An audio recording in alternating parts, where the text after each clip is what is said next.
Good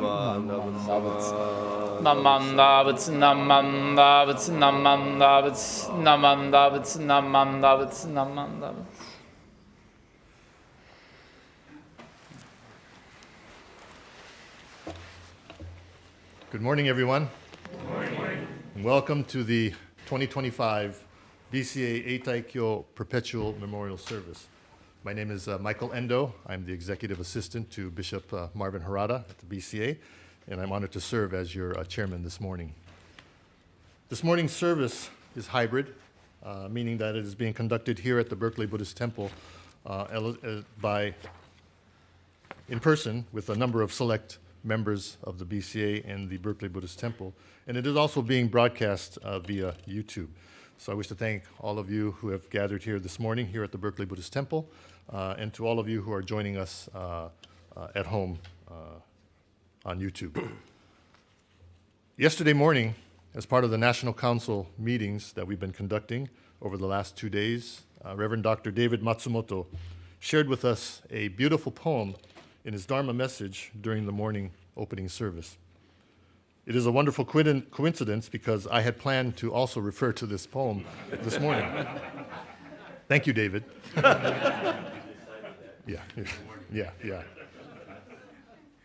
In the foreword of the BCA's 75th anniversary commemorative book from back in 1974, then Bishop Kenryu Tsuji quotes the beautiful poem by Mrs. Wariko Kai, the founder of the Kyoto Joshi Gakuen, or the Kyoto Women's Educational Institution, which was the precursor to today's Kyoto Women's University. And the poem reads, Iwa mo ari, kono ne mo aredo, sara to, tada sara to, mizu no nagaruru. Bishop Tsuji translated this poem as, over and around the rocks and the tree trunks, the water flows on, the babbling brook flows on. Tsuji Sensei goes on to explain how this poem describes the Isseis, the Japanese first generation here in America, and their way of life, and how they did not succumb to the obstacles before them. They might have been deterred, but they persevered, reciting the Nembutsu regardless of their circumstances. The Nembutsu was an unfathomable source of strength.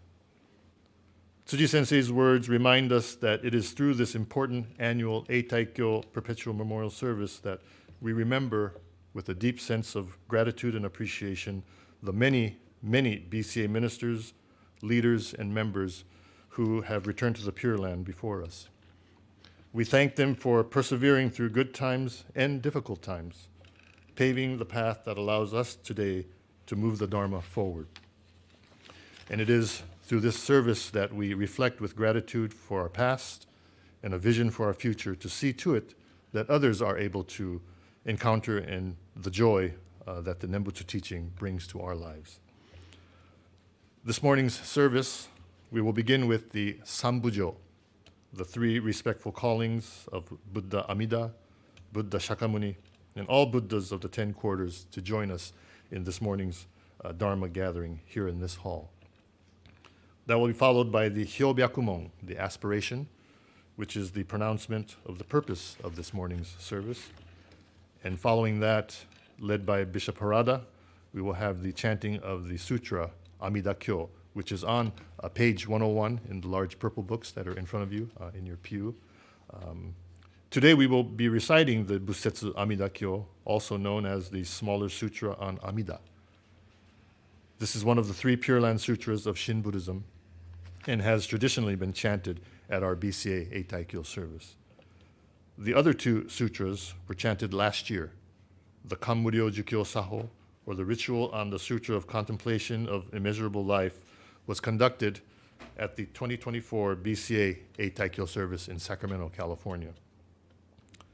And many of the ministers participated in the Muryo Jukyo Saho, or the ritual on the Sutra of Immeasurable Life, prior to the 2024 BCA Ministers Fuken Summer Seminar. And so at this time, we would like to begin with Sanbujo, followed by aspiration and the chanting of the Amida Kyo.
Hyobyaku. Today, the members of the Buddhist Churches of America gather for our annual Eitaikyo, Perpetual Memorial Service. We pay deep respects and reverence to the past ministers and members of our churches, temples, and national organization whose shoulders we stand on. We especially have in our thoughts and minds the dedicated ministers that we lost this past year: the late Reverend Charles Kenko Hasegawa, the late Reverend Akio Shoyu Miyaji, the late Reverend Rebecca Joren McDonald, the late Reverend Eijun Kujo, and the late Reverend Hirofumi Hakubun Watanabe, who also served as Bishop of the BCA. We cannot express in words their great contributions to the propagation of the Buddha Dharma in their ministerial careers. As our BCA theme expresses, we have a deep sense of gratitude for our past, but we have a deeper sense of our vision for the future. We must put forth the same dedication, the same sacrifice as our pioneering ministers and members, and move the Dharma forward to future generations, especially to those who have yet to encounter or have even heard one time Namu Amida Butsu. May our service today be an opportunity for us to commit ourselves to share the Dharma with a world that deeply needs the teachings. Naman Dabuts, Naman Dabuts, Naman Dabuts, Naman Dabuts, Naman Dabuts, Naman Dabuts, Naman Dabuts.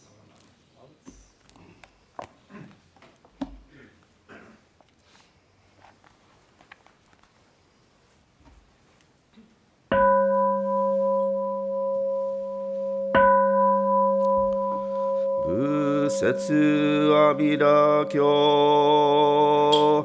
Nyose ga mo ichiji butsu zai sha e kokugi juki kodoku on yodai bikushu senni yakugoju nin kukai zedai araka shusho chishiki choro shari hotmaka mokennen maka kasho maka kasennen maka kuchirari hata shuri handaga nanda ananda ragora kyobo hadai binzuru harada karudai maka kohina hakura anuruda nyoze to shodai de shibyo shobo satmaka satmonju shiri hoji aitabo satkenda kadaibo satjo shinjimbo satnyo nyoze to shodaibo satgyu shakudai kannin to muryo shotendai shuku nijibungo choro shari honju ze saiho kajuman nokubundo usekai myoan goku rakugodo ubungo amida kongen zai seppo shari hon ido gakko myoi goku rakugo koku shujo ushuku tanju shoraku komyo goku raku shari ho goku rakokudo shichiju ranju shichiju ramo shichiju goju kaize shiho shuso inyoze kohi koku myoan goku raku shari ho goku rakokudo ushippochi hakudoku suiju mango chuchi taijun ni konsha fuji shihen kaido kongon ruri hari gojo jo uro kakuyaku i kongon ruri ハリシャコ釈州名の自言自起し地中蓮華大女シャリ小式小古公式王公釈式釈公白式白公異名公見シャリ音極楽国土上十如世空六称号ウシャリ本非部国土上差天学黄金維持中夜六時にウマンダラケゴ国主上上位者単各位へ国上宗名家供養他法十万六分即位直時検討本国本直教業シャリ本国ら国土上十如世空六称号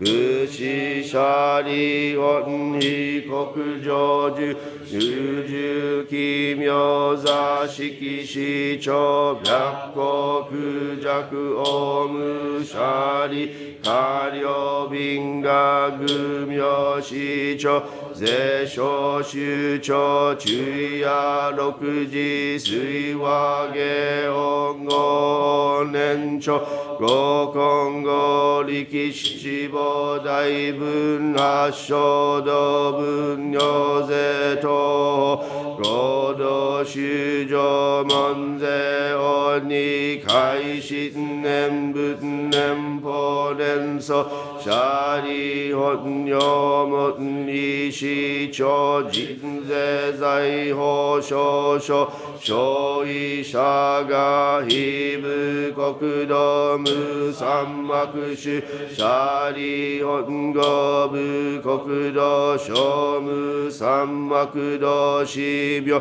画教右人税小州長改税阿弥陀分欲量本川流変化少佐シャリ本非部国土未府水道小五十牛ほらも水未妙非尿薬千十学道寺草門税恩赦開示年女年仏年法年相死死シャリ本五部国土上十如世空六称言シャリ本お領意運が非分が古語阿弥陀シャリ本非分公明無料生寺法国無少々下税古語意阿弥陀ウシャリ本非分十病牛語人民無量無辺な葬儀公公明阿弥陀シャリ本阿弥陀分上分如来王根自公ウシャリ本非分無量無辺正門弟子海あらかひぜ三十四小の地消防殺種薬部尿税シャリホンヒブ国土上十尿税空六将軍ウシャリ保国ら国土修上少女海税アビバチゴ中タウ一緒不所ご主人他非税三十小の知識単価無料無変遊ぎ公選者理本十条門者応答本願願消費国消費者が特用尿税症状善人空営一緒シャリ本不可一緒前言福徳因年特消費国シャリ本欲善難し善尿に門説阿弥陀文殊寺名号脈一日脈二日脈三日脈四日脈五日六日脈七日一子不乱五人人名十字阿弥陀文様少少寿現在午前税人十字神父天道即徳往生阿弥陀文極楽国土シャリ本願健税理公摂死言薬修上門税聖者応答本願小異国土シャリ本ヨガ根者三段阿弥陀文不可思議空毒逃亡薬阿宿美文修美総文大修美文修美公文妙音文妙税と五賀社主小文学王五国水庫上税総変風三千大先世界戦場実語両党修上投資税少佐不可思議空毒一切小物小五年魚シャリ本南方世界ウリチガット文明門公文大へ見文修美等文無料精進文行税と五賀社主小文各王五国水工場絶相変風三千大先世界戦場人語尿等修上等身税少佐不可思議空毒一切小文超五年魚シャリ本裁法世界無料十分無料総分無料道分大公分大病分放送分上公分行税と五賀社主小文学王五国水工場絶素変風三千大先世界戦場人言尿等修上投資税少佐不可思議空毒一切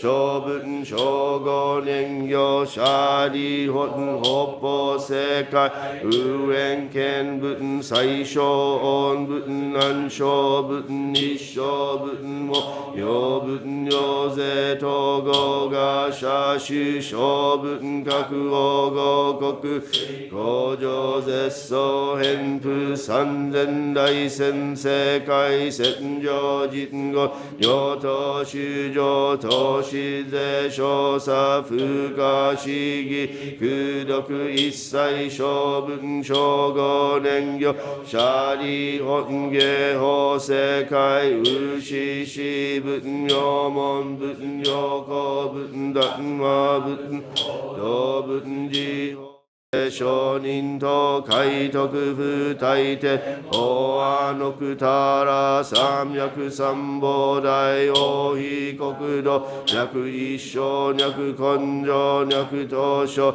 成功者利本性善男子善女に脈信者応答本願小非国土者利本領が根者小祭小文風化思議空読必勝仏道役小説が不可思議空読日差税後釈迦牟尼仏の偉人な慶宇史寺のシャバ国土道辱悪性公辱賢辱煩悩辱修上辱明辱中徳阿のくたら三脈三宝大一生修上先税一切世間南進使用シャリ本統治が王語辱悪性行使難事徳阿のくたら三脈三宝大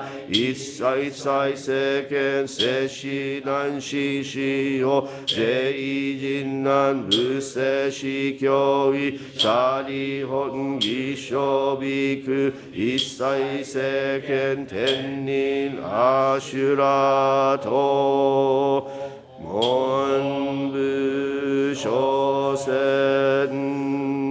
歓喜真珠さらいにこ無線阿弥陀経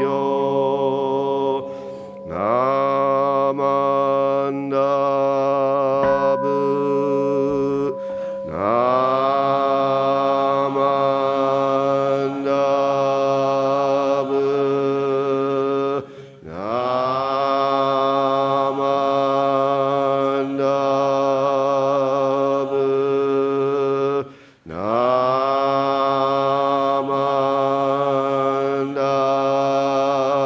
ブナ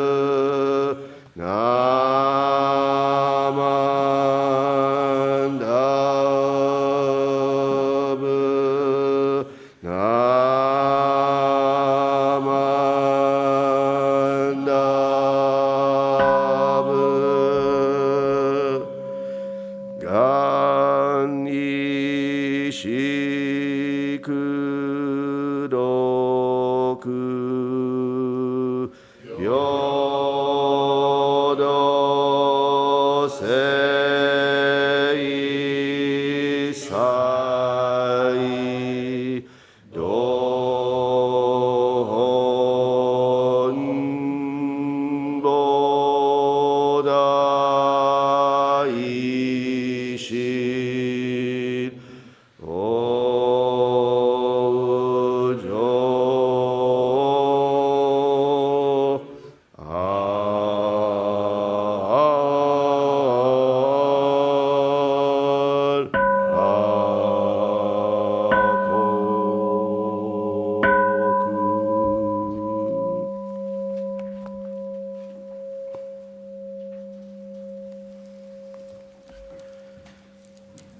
ナマンダブツナマンダブツナマンダブツナマンダブツナマンダブツナマンダブツナマンダブツ。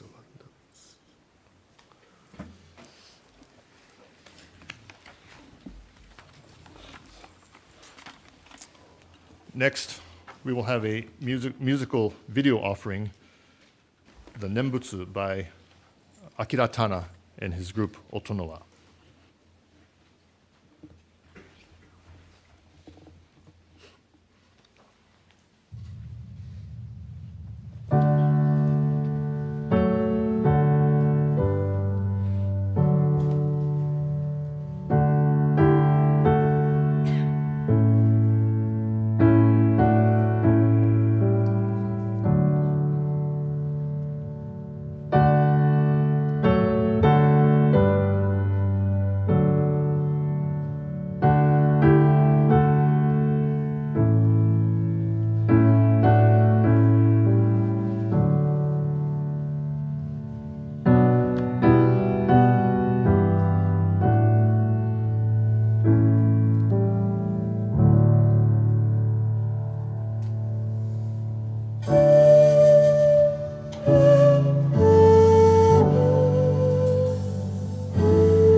Thank you. Next, I'd like to call on Reverend Kiyonobu Kuwahara, the resident minister of the Berkeley Buddhist Temple, who is going to offer us a brief explanation of the very unique altar here at the Berkeley Buddhist Temple, the Onaiji. As you may notice, it is a little bit different from what we're used to, what we're familiar with in most of our BCA temples, and so I'd like to turn it over to Reverend Kuwahara at this time.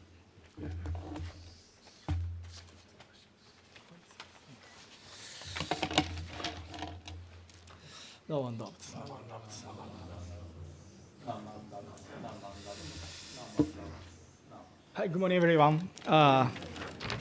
On behalf of the Berkeley Buddhist Temple, I sincerely welcome all of you to this special service. Thank you for attending today's Eitaikyo, BCA Eitaikyo Perpetual Memorial Service. So let me introduce quick about the statue in our temple. So our temple was founded in 1911. And then, so this is the photo from 1910, showing the original temple building at that time. And then in the mid-1950s, a plan was made to build a new Hondo, main hall temple building. And then in 1956, the current Hondo building was completed. This building was completed. And then so this is a photo from the dedication service held that year with this statue of Amida Buddha.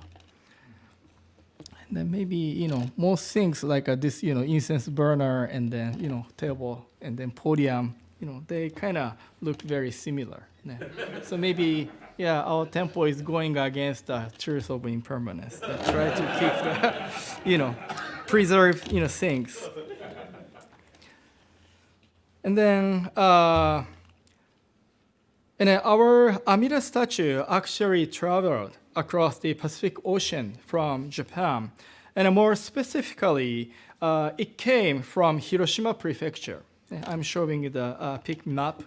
And Hiroshima is a large area, but the statue originally belonged to a temple on a very, very tiny small island in the Seto Inland Sea called Ikuno Island. Maybe you can see that like a very small, island here. When plans were made to build this new Hondo hall, Mrs. Shinobu Matsuura, she got a special mission to find a new statue, new gohonzon, reverence of worship, statue of worship. And then she traveled to Japan for this purpose. But it was not easy task to find a new statue or scroll for this temple. So she had a tough, hard time, struggle to find a suitable statue. And then at that time, Reverend Joen Ashikaga, who is also a Jodo Shinshu, kind of famous Jodo Shinshu priest, minister in those days, happened to tell her, hey, take the wooden statue from my temple on Ikuno Island. And then this is a rare and very valuable picture showing the statue, wrapped in a white cloth, and then being sent off to America by Reverend Ashikaga and then their temple members. So I'm also from a temple in Hiroshima, Kure. I'm showing this is a Kure, my hometown, Kure. So the name of my temple is Joenji, Joen Temple, which actually comes from Reverend Joen Ashikaga's name. My grandfather was also a Jodo Shinshu priest, and then Ashikaga Sensei, Reverend Ashikaga, was my grandfather's teacher. So when my grandfather established a new temple, because he was not from temple family, so he started a new temple. And when he established a new temple, he named our temple Joenji in honor of his teacher. So I feel deeply, grateful this profound connection that allows me to serve a temple where the Buddha statue, Amida statue, from my grandfather's teacher's temple. And I'm serving, this, statue right now. So it is remarkable, like a karmic bond. But anyway, so having completed her mission, Mrs. Shinobu Matsuura, she returned to America carrying the Amida Buddha statue. And then in the background of her photo, you saw that like a jowl, maybe she took a jowl flight back home. That's a nice flight. I don't know, in the 1950s, yeah. But with the arrival of this new wooden statue, the dedication service was held in 1956. So now, 69 years later, the same Amida statue continues to guide and embrace us. So as we express our gratitude for the efforts of those who came before us, and then we also renew our commitment, responsibility to sharing the Buddha's teaching with more people in the world with this statue. So this is a brief history and introduction of our temple and the statue of Amida Buddha. ありがとうございました。ナバンダーツ、ナバンダーツ、ナバンダーツ。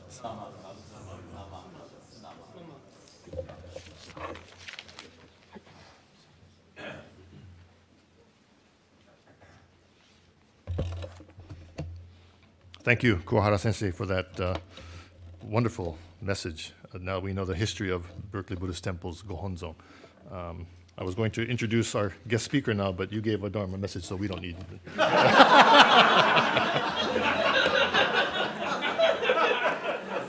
But since you came all the way up from Sunnyvale, we'll have you speak.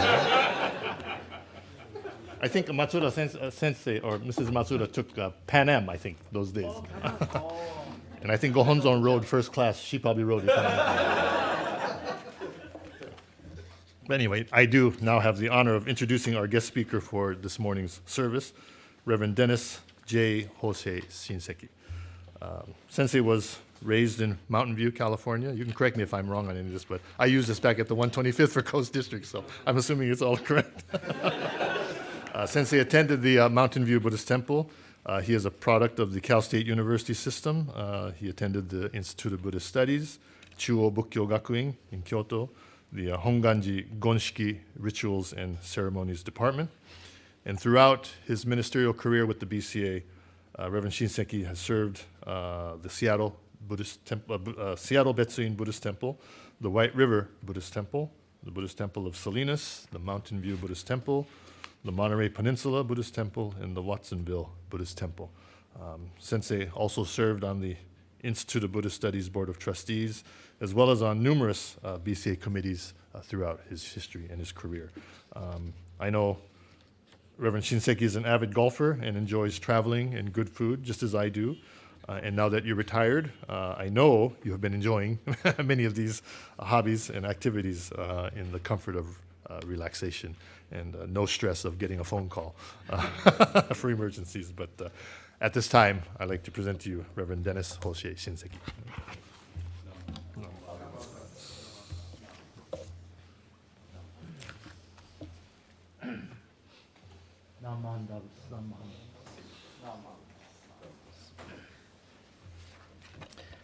Thank you very much, Reverend Endo, for that wonderful introduction. And thank you, Kuwahara Sensei, for hosting today's service for the National Council. And to the Bay District ministers, thank you very much for hosting. Thank you very much for all the hard work in putting things together, as well as the National Council and the cabinets. It's an honor to be able to speak with all of you today. And when I was asked to speak, I initially said, well, there are plenty other ministers to choose from, so I don't know why you're choosing me. But I guess I was told there's a tradition where retired ministers are asked to speak at this Eitaikyo service. There are 3 retired ministers this year, so I guess I drew the short straw here. Yeah, because I'm short. Thank you, Dean. So it's really wonderful to be here at this beautiful temple. And as you noticed through the presentation of Kuwahara Sensei, it's a unique temple with its statue of Amida. And I was telling Reverend Koyama earlier that his omigaki here must be really easy.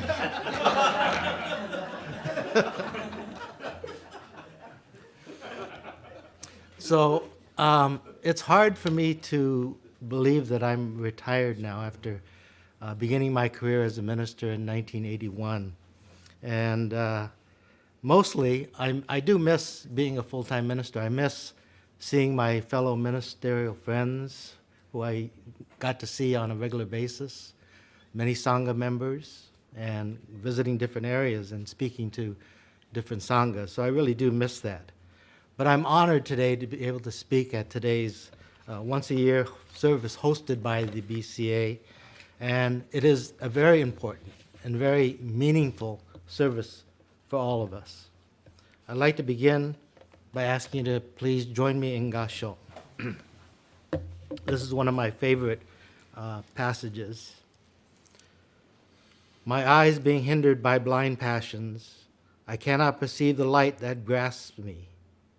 Yet the great compassion without tiring illuminates me always. Namu Amida Butsu. Namandavas, Namandavas, Namandavas, Namandavas, Namandavas. Thank you. So this year may be, or this moment actually, may be the most important moment of your lives. And I often say at memorial services, this is the year that you may die. So this is the year that you should truly begin to live your lives. Today I say it is the most important day for all of us because it may be our last opportunity to hear the Dharma. It is the one opportunity that you have to embrace the Nembutsu, to embrace its teachings and express your gratitude to your mothers, to your fathers, to your grandparents, and your family who have returned to the Pure Land. And I hope that everybody who's listening today understands the urgency with which I say this. It is the most important day of our lives. It is often said at memorials that we must listen intently and carefully, for this may be our last opportunity. And today we are made to listen because of our grandparents, parents, and those who have returned to the Pure Land, who we honor today. First of all, we need to remind ourselves that this is a memorial service. Since the beginning of Jodo Shinshu in America, countless numbers of BCA members have returned to the Pure Land of Amida Buddha. Today we honor all of them. We don't know all of their names. We cannot know all who they are, but we honor all of them today. I personally today think about my grandparents, my parents, and other family members who have returned to the Pure Land, and the many friends we've lost over the years. They were my teachers in life and in death, and rarely does a day go by when I don't think of them. And each of their deaths influenced me and has changed me and changed my life. This is a picture of Otani Homyo. This is where the ashes of Shinran Shonin are entombed. I am sure that many of you have visited this site in the eastern hills of Kyoto, Japan. If you have not visited this site, I encourage you to do so. If you have the opportunity, please visit this very inspiring and historical site. Now, right behind this building, if you've ever been there, is a hill that you can climb. And it's a graveyard with thousands of graves. It sort of really hits home when you see this because there's thousands and thousands of gravestones up there along the hill. In the very back of this hill, you can see, this is only a portion of it, but way in the back you see Kiyomizu, the famous temple in Kyoto in the eastern hills. It is said that Honen Shonin once lectured there. Now back to this picture of the Otani Homyo. The large building on the right houses a huge nokotsudo, or columbarium. It contains the names of all of our BCA members who have returned to the Pure Land. At the end of each year, ministers submit the names of those who have died in our temples to the Homyo, and they are put into this building. Their names are housed in this large building. So when you visit this site, you can arrange to see your temple and those names of those family members who have died. The history and the legacy of our BCA resides in this building. But more important, it resides here with all of us who are enjoying this service and enjoying this moment together, this Eitaikyo service. I want to take a moment to acknowledge our past ministers today. In Bishop's Hyobyaku, he mentioned the ministers who have died this past year. It's surprising when we hear the names, how many past ministers we've lost. Over the last 100 years, BCA ministers have done their very, very best to bring comfort to families. By comfort, I mean that they have helped our Sangha members see the truth of life. And by opening our eyes to the truth of life, our thoughts today are directed to the Pure Land of Amida Buddha. And when we focus on the Pure Land, we become more conscious of this life and what we have received. So as we honor our past members who have died and brought the Nembutsu into our lives, let us also remember the many ministers who gave their lives to the BCA and our Sanghas.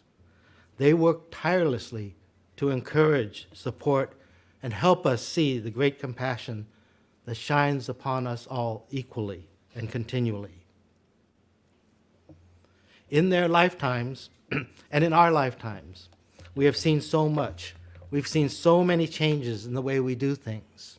Today is a good example, meeting here personally, but also virtually. Some of these changes are good, some not so good. In our lifetimes, we've seen wars, we've seen devastation, pandemics, assassinations, and untold human suffering.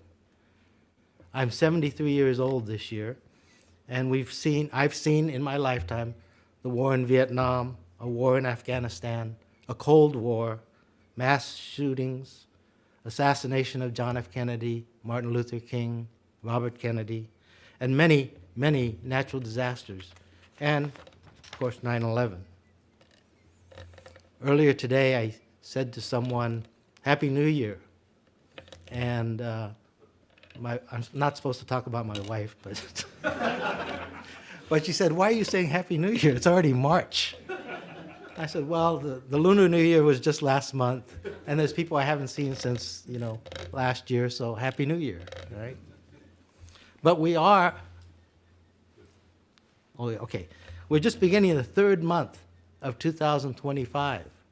We're already experiencing mass shootings, acts of terrorism, tragic wildfires, natural disasters, and sadly, the recent plane crash in the Potomac River. But, personally, I still wish people Happy New Year. And in the midst of all this, we still want each other to be happy. Suffering and sorrow continues to be in our lives. It continues to touch our lives. We watch the news and the sorrow around us. And then we go back to our comfortable lives and we move on. Until it hits us close to home, we shake our heads in disbelief and then we move on with our lives. We don't know what to do with those feelings of anxiety, of sorrow, of frustration, of not being able to do anything when these things happen. There's an old Japanese saying, Nodo motto sugereba atsusa wasureru. When people drink water without knowing how hot it is, they're dismayed and embarrassed. Once the heat has passed through their throats, they soon forget it. So we hear about events, we experience tragedy, but we soon put it aside and move on with our lives. We don't like to think we are that way, but we're so self-absorbed that we find ways to move on. We quickly move on. We like our lives to be expedient. We're doing this with our memorials and our funerals as well. We want to keep moving on. And we then are not able to see the truth of life. And the thought of this causes us anxiety and guilt. So in other words, once we're past our troubles, it's easy to forget the favor of others and what they've done for us. even though they were of great help and assistance to us. This is the definition of bonno. Shinran said, though we may believe that this age and ourselves to be of the right Dharma age, we are fools, bottom deep in afflicting passions, and utterly without a mind of purity or truth. How can we awaken the aspiration for enlightenment? Although we imagine that this is the age when we can hear the Nembutsu and it's a perfect teaching for ourselves, can we comprehend it? Can we fulfill it? We are but the least capable and most ignorant of common persons and have nothing of the heart of purity and truth. How could we ever think to raise the aspiration for supreme enlightenment? This is the real question here. How can we awaken the determination to attain enlightenment? The aspiration for enlightenment in the Pure Land of Amida Buddha comes from Amida, who encourages in beings the desire to become a Buddha. And this desire to become a Buddha is itself the desire to save and have all sentient beings become Buddhas. So when we feel anxiety over the suffering in the world, we turn to Amida Buddha. Listening to the Dharma and the words of Shinran is where we find this aspiration and peace of mind. Again, Shinran says, we are fools bottom deep in afflicting passions and utterly without a mind of purity or truth.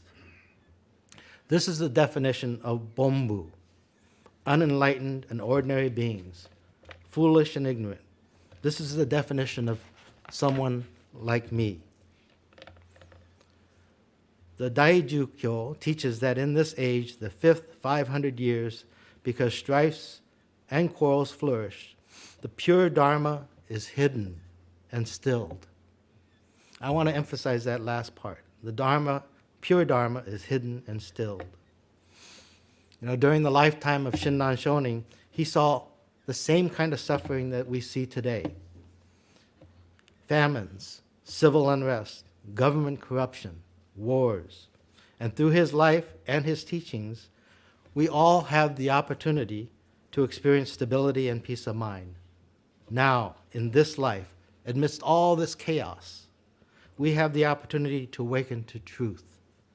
In this life, you and me, with all my physical, mental, emotional, and spiritual limitations, I may encounter infinite and boundless life. That sounds very nice, right? But think about it. Who needs stability? Who needs peace of mind? How many of you out there experience anxiety over the effects of your thoughts, words, and actions? Anxiety over the world events around us, about corruption in government. How many of you worry that you're not understood, not loved? Anxiety over your past actions, thoughts, and words. If you answer yes to any of those, then you need peace of mind. And in the Daijukyo it says, we ordinary human beings cannot see the pure Dharma, so we must board the ship of Nembutsu. As I mentioned, I'm in my 73rd year. My golf friends are sitting in front here. And as I've reached this final chapter in my life, I reflect on what I've experienced. I'm amazed that I've been able to reach this point in my life. I mentioned that Shinran experienced the same things that we experience today. There's one main difference, and that is distractions. Okay? In Shinran's time, death and famine and war was in your face. Today, technology allows us to meet virtually. Instead of hundreds gathered here to honor our past, we have the group here in the Hondo, but the vast majority are at home, watching on their computers, watching on their laptops. And if what I say is not compelling, not interesting, or not humorous, they're going to be pulling out their phones, checking Facebook, or checking whatever they check, and not really being focused on what's being said. So the distractions that we've created prevent us from seeing the truth in life. We cannot have the total experience online. We cannot smell the incense burning here. We cannot get a feel for this beautiful Naijin and the sights and sounds with our natural eyes. I hope that those at home who are watching, they lit a candle and are burning incense at home, because it is a service and you should be participating in it by at least doing that. And in some small way, get a sense of focus on what we're doing here today. Distractions, they lead us toward deluded thoughts and distracts us from what is true and what is real. It distracts us from what is going on around us. And distractions, they create complacency. And it is complacency that allows megalomaniacs to take away our freedoms, to take away our civil rights. When that happens, our right to religious freedom is not being taken away, is not far away. At some point, we have to say no and protect our rights to pursue happiness and love whom we wish to love and be our true and real selves. We have to stand united as a BCA. BCA president, the bishop, all the ministers. It is our job to protect our members, especially our LGBTQIA+ members. There comes a time when our leadership, their voices need to be heard in solidarity with our members. Shinran Shonin believed the Nembutsu teaching to be intended for everyone, and he protected the right to practice the Nembutsu. He stood for religious freedom and was exiled and stripped of his titles as a result. There are distractions all around us, and I'm not saying that they are bad, because golf is one of my distractions. But if it dulls our senses and the world around us and what's going on, then we need to be careful. This is what Shinran meant when he said, the pure Dharma is hidden and stilled. Don't worry, Jane, I'm almost done.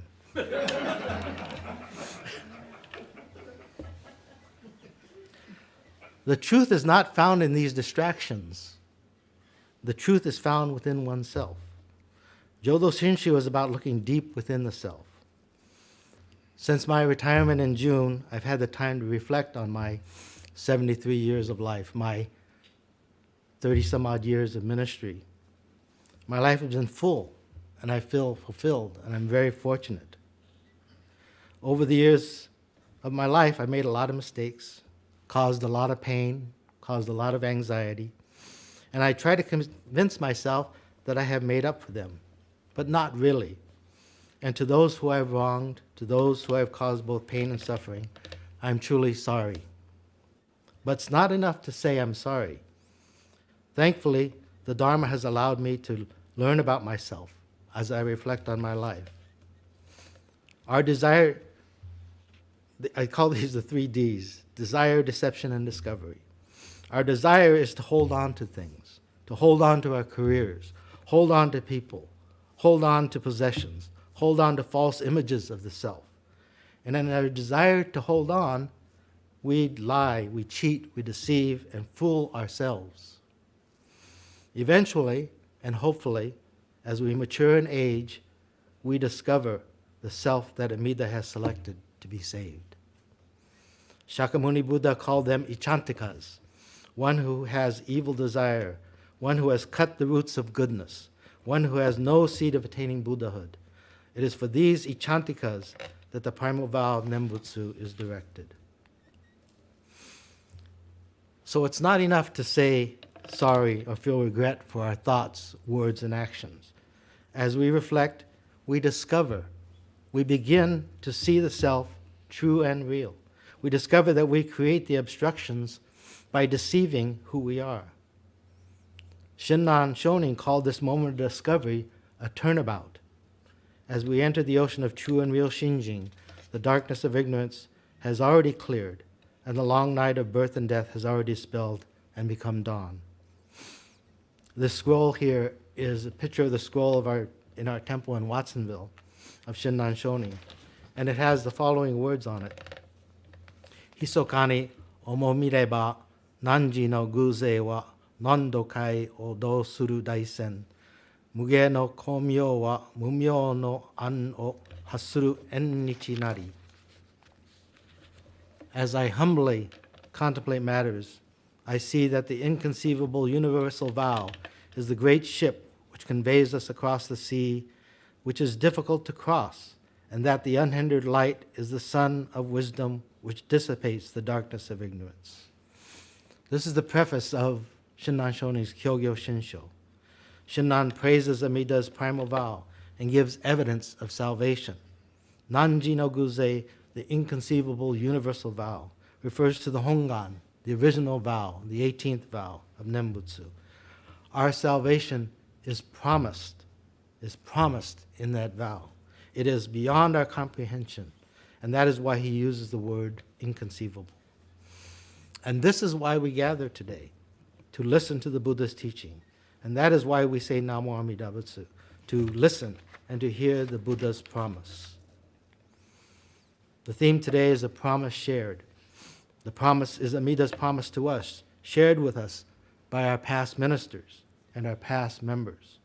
They shared the Dharma with us through their sermons, through their friendship, through their sacrifices, and through their deaths.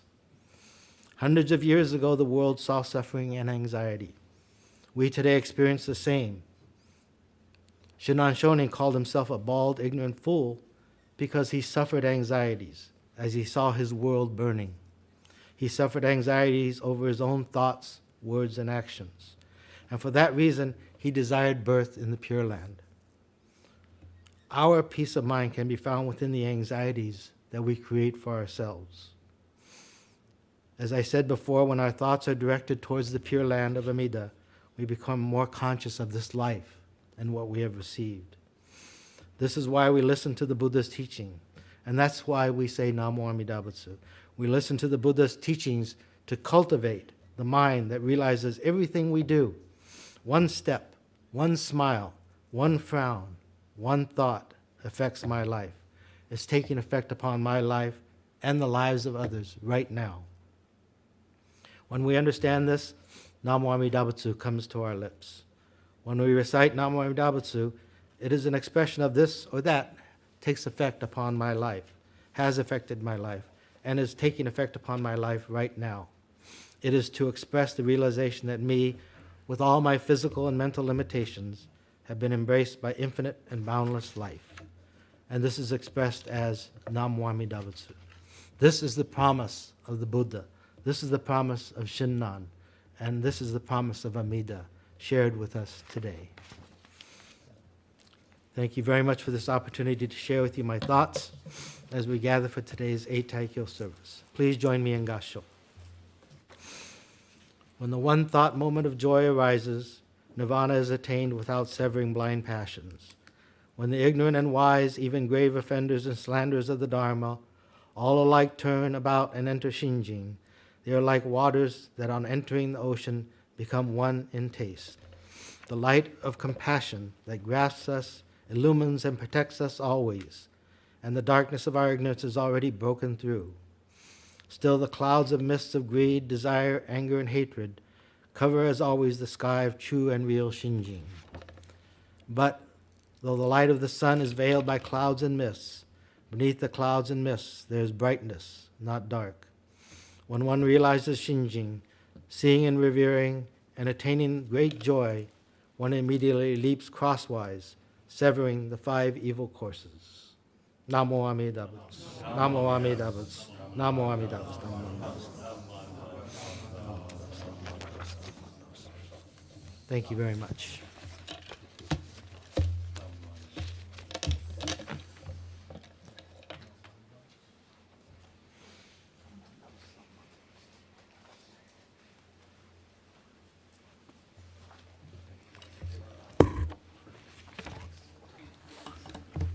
Thank you, Reverend Jay, for that really inspirational message.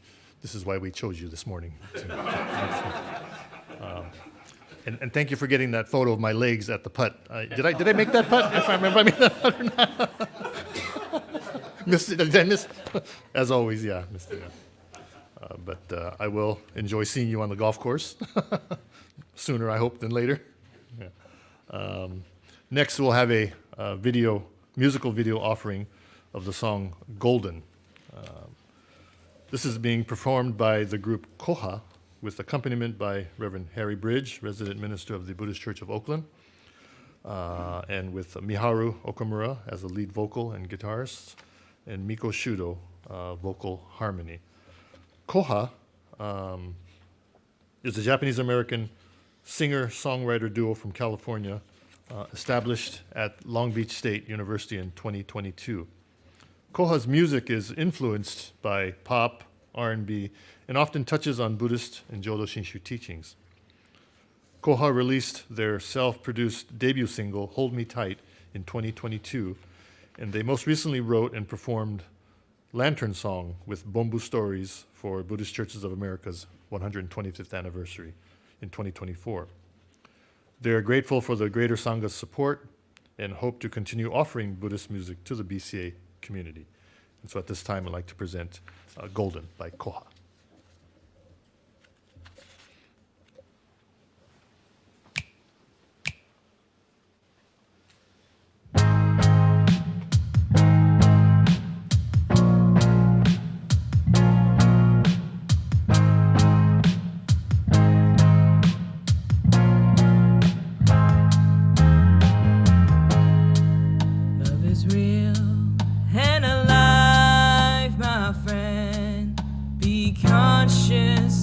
Try to be kind.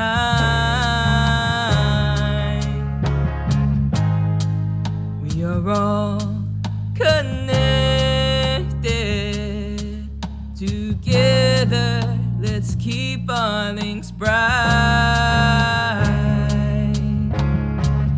Tell your mother she is special. Give your father loving too. Your children's family is waiting. Feel the Nembutsu. Now hold up, wait till you feel me, Sangha. Close your eyes, now press your hands. Gently clear your thoughts and center your mind. We're golden, we're golden, we're golden, we're golden, we're golden. Golden links in a golden, we're golden, we're golden, we're golden. Golden links in a meter's chain, in a meter's chain, in a meter's chain.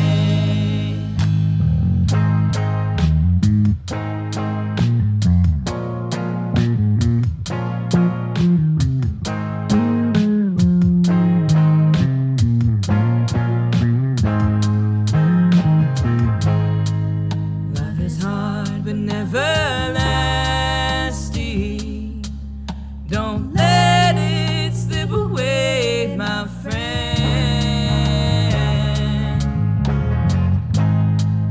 Take it in, live the moment. Join hands and let the service begin. Show your sense that you are grateful. The Sangha, let it shine. Treat your body like a temple. Feel the Nembutsu. Now hold up, wait till you feel me, Sangha. Close your eyes, now press your hands. Gently clear your thoughts and center your mind. We're golden, we're golden, we're golden. We're golden, we're golden.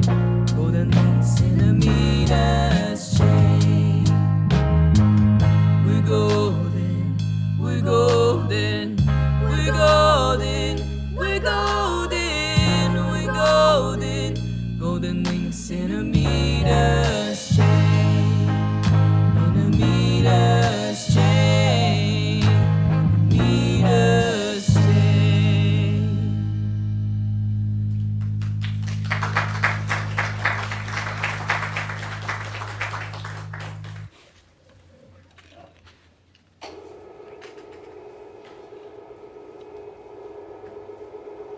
Thank you very much for your attention to Koha.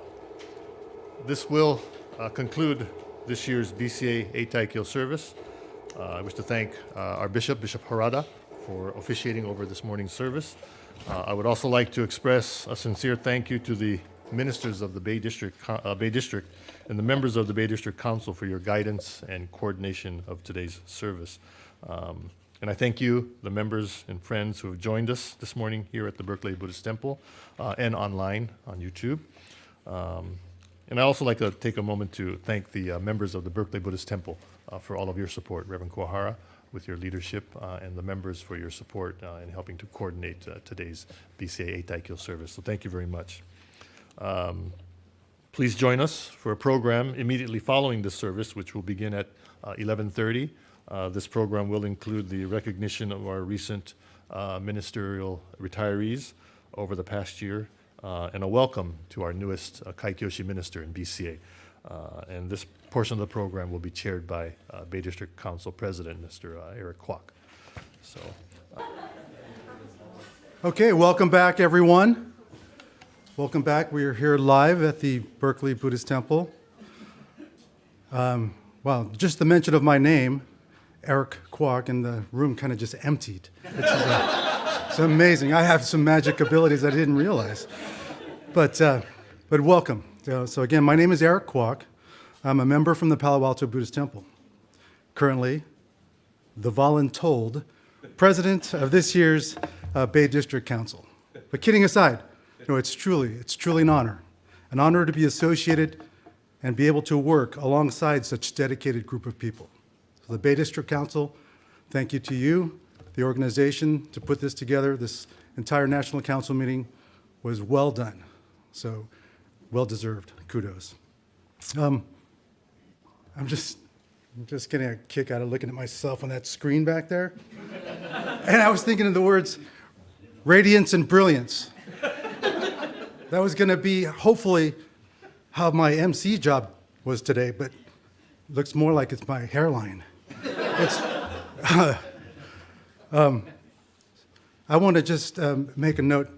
Reverend Opal, she was at our Palo Alto Temple a few weeks ago, gave a wonderful talk, and thank you for those animal jokes. They were wonderful. But I've got one for you. Okay. All right? So what do you call a line of rabbits jumping backwards? A line of rabbits jumping backwards. A receding hairline. So welcome. Welcome to the closing ceremonies, the closing program of our 2025 National Council meeting. I didn't even have a green frog, and I've got Bishop Harada laughing over here. That's wonderful. That made my day. Actually made my day. But I am your MC today for this closing program, and that's only because Conan O'Brien is busy tonight. So you're stuck with me. Okay, so it was highly recommended to me that I stay away from any political comments. Then I was talking to Carl Yunari last night. He goes, well, we are in Berkeley, right? Berkeley, home of activism, fight for civil rights. Apropos. So, my wife is still saying no. They're going to be somewhat non-political, but I will respect that. I respect my wife. So, because I'm honest, not a habitual, compulsive liar, I will stay true to myself and not be contradictory and flip-flop. Ooh. Flip-flop. What do flip-flops and Buddhism have in common? Both don't believe in a permanent soul. All right, it's working. It's working. Because Harada Sensei is rolling in his seat over here. This is great. But beyond what's going on in the world today, we all know how tragic things are going. So I'm not going to go delve into that, but I was going to ask for a moment of silence for our democracy that seems to be going away. But because I was vetoed by my wife, So I'm going to pivot. And since the pandemic, we all know how to pivot. So I'm pivoting. So instead, we're going to have a moment of laughter and smiles. Laughter and smiles. Not necessarily because the once proud United States of America is now the laughingstock of the world, but because it's medically proven. It's medically proven that laughter helps release endorphins. The benefits include stress reduction, strengthens social connections, and it also has the power to combat anxiety and depression. So, if I made you laugh or even smile today, you're welcome. So the theme of this year's conference was a promise shared. I was thinking about that, and I took it to heart. And to me, that means a promise shared is every time I enter the temple. Every time I enter the temple grounds, fulfilling the wish of the founders who sacrificed so much in the past. And for us to be together right here, right now, the present. And for our future generations that will follow the same path, the Nembutsu path, continue the momentum of the moving the Dharma forward. So during today's closing program, you will experience the past, as we will honor our retired ministers, the present through music, and the future via our young guest speakers. So next on the agenda, I'm going to call upon Bishop Marvin Harada, with the assistance of Reverend Michael Endo, to honor the 3 ministers who have retired since the last National Council meeting. Reverend Harada and Michael.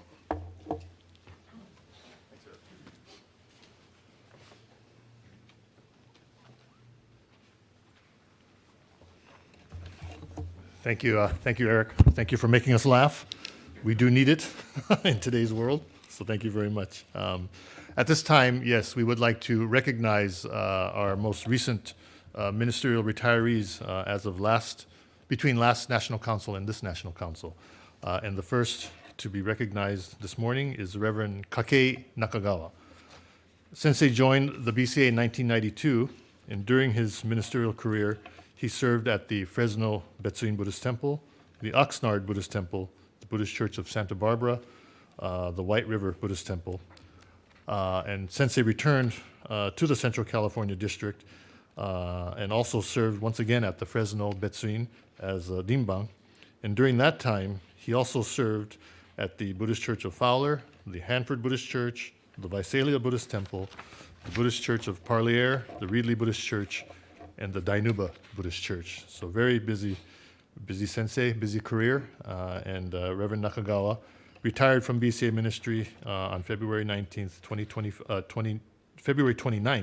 2024, after 33 years of dedicated service. And so at this time, I'd like to have Bishop, although Sensei was unable to come this morning, we'd like to present to him with a special certificate and gift.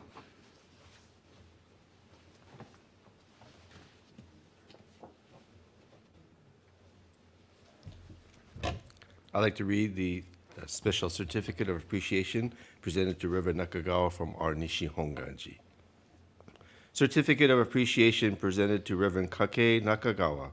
We gratefully acknowledge your devout contributions as a Kaikyoshi for many years to the Buddhist Churches of America. May Amida Buddha's wisdom and compassion continue to be your guide. Presented to you on the first day of the 3rd month in the year 2025, Ikeda Gyoshin, Governor General, Jodo Shinshu Honganji-ha, Kyoto, Japan. I had the honor and privilege of serving with Nakagawa Sensei for many years in Southern District. I'd like to thank Sensei for his many years of hard work, and especially his wife, Reverend Midori Nakagawa, who also did so much at all the temples that he served at. Sensei, congratulations, and thank you very much.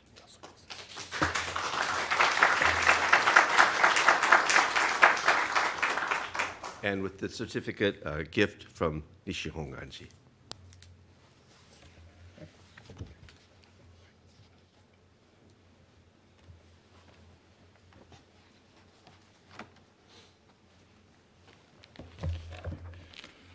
Our next retiree is Reverend Dr. David Matsumoto.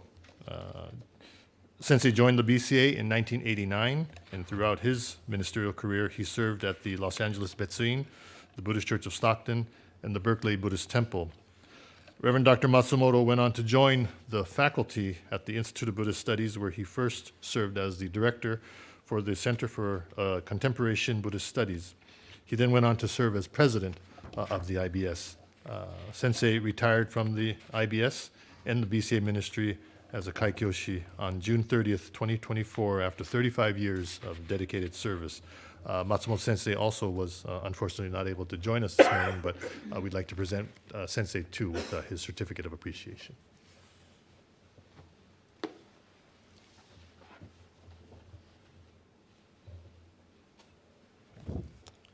Certificate of appreciation presented to Reverend David Ryoe Matsumoto. We gratefully acknowledge your devout contributions as a Kaikyoshi for many years to the Buddhist Churches of America. May Amida Buddha's wisdom and compassion continue to be your guide. Presented to you on the first day of the third month in the year 2025, Ikeda Gyoshin, Governor General, Jodo Shinshu Hongai Jiha, Kyoto, Japan.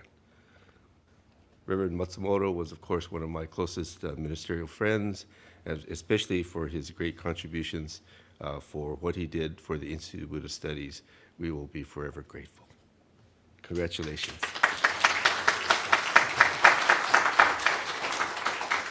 And a gift from Bishi Hongaji.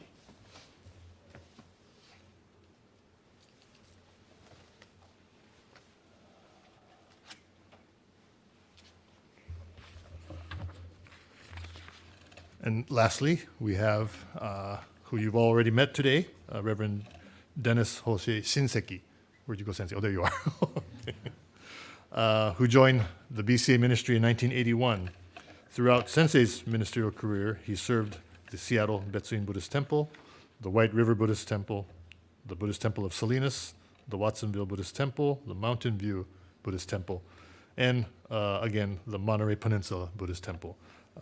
Reverend Shinseki retired from BCA ministry on June 30th, 2024, after 30 years of service. After retiring, Reverend Shinseki continues to assist the Watsonville Buddhist Temple as a retired part-time minister, and we thank you for that service to Coast District Sensei. So at this time, if you could please come forward, I'd like to make a presentation.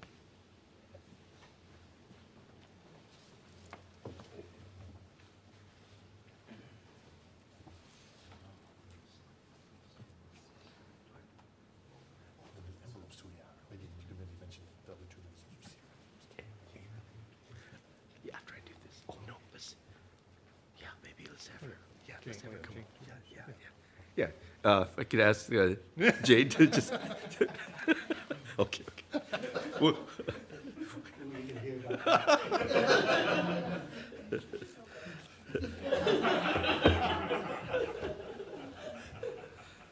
Certificate of Appreciation presented to Reverend Dennis Hosei Shinseki. We gratefully acknowledge your devout contributions as a Kaikyoshi for many years to the Buddhist Churches of America. May Amida Buddha's wisdom and compassion continue to be your guide. Presented to you on the first day of the third month in the year 2025, Ikeda Gyoshin, Governor General, Jodo Shinshu Hongan Jiha, Kyoto, Japan. And along with that, a gift, and then from the BCA, a gift on your retirement. Reverend Shinseki was, of course, a longtime ministerial friend. We even go back to our days at IBS, especially in his last years of service, taking care of 3 temples, Watsonville, Salinas, and Monterey. We're most grateful. This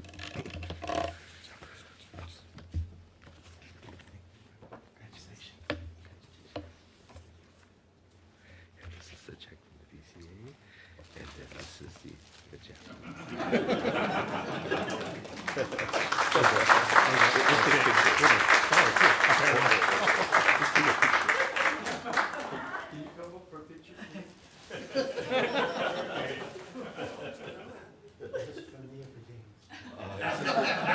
I have no idea. It's for you. It's for you.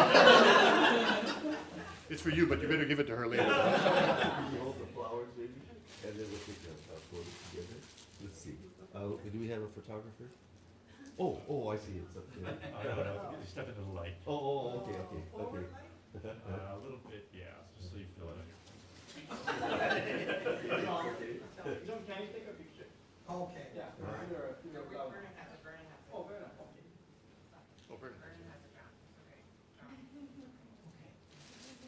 Okay.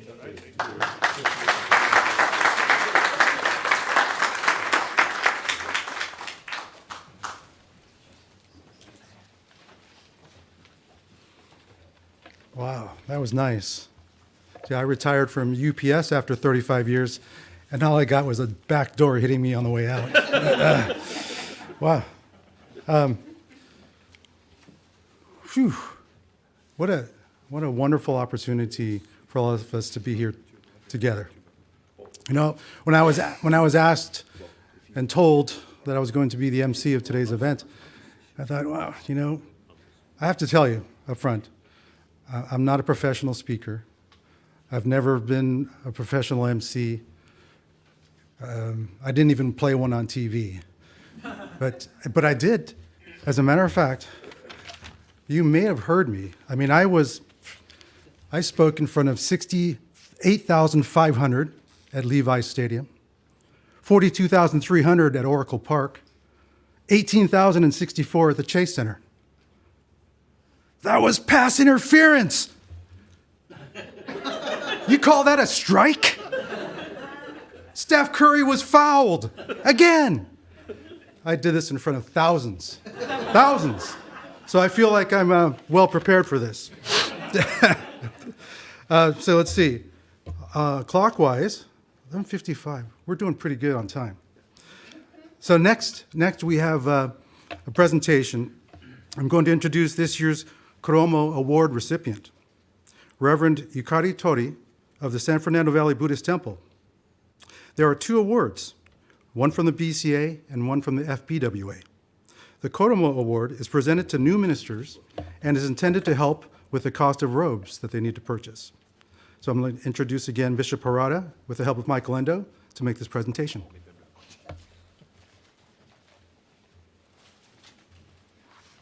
Thank you again, Eric. Yes, this morning, Sensei, dozo, please come forward.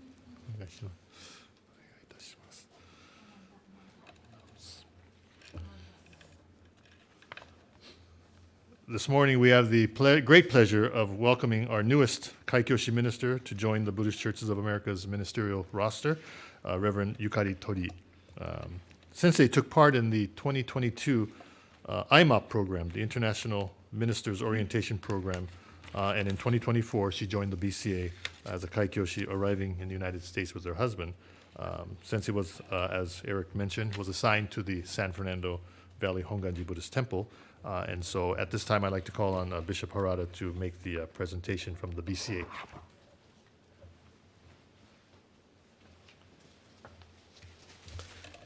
Torii Sensei, this gift that I'm about to present has been a tradition for the BCA to honor and welcome our newest Kaikyoshi to the BCA's ministerial roster. It is just a small token from the BCA to assist our newest ministers with the purchase of their robes and okesa, which of course are very expensive. So Torii Sensei, welcome to the BCA. We're happy to have you, most happy to have you, and we look forward to your own deepening appreciation of the Nembutsu teaching and sharing it with our members. Thank you.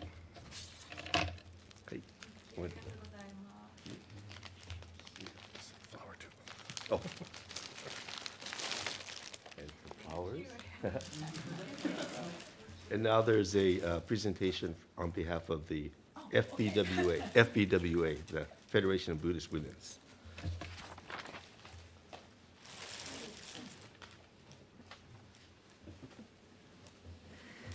Good morning. My name is Cathy Terasaki, and I'm the Bay District Buddhist Women's League president.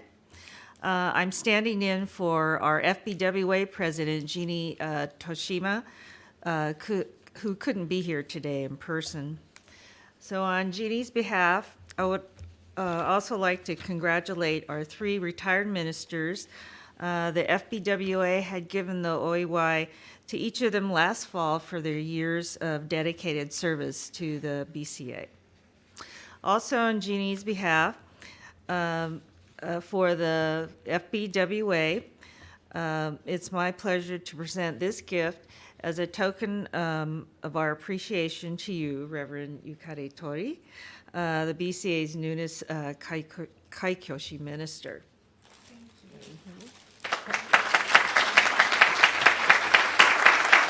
So this gift has been a tradition of the FBWA to honor and welcome our newest Kaikyoshi to the BCA's ministerial roster.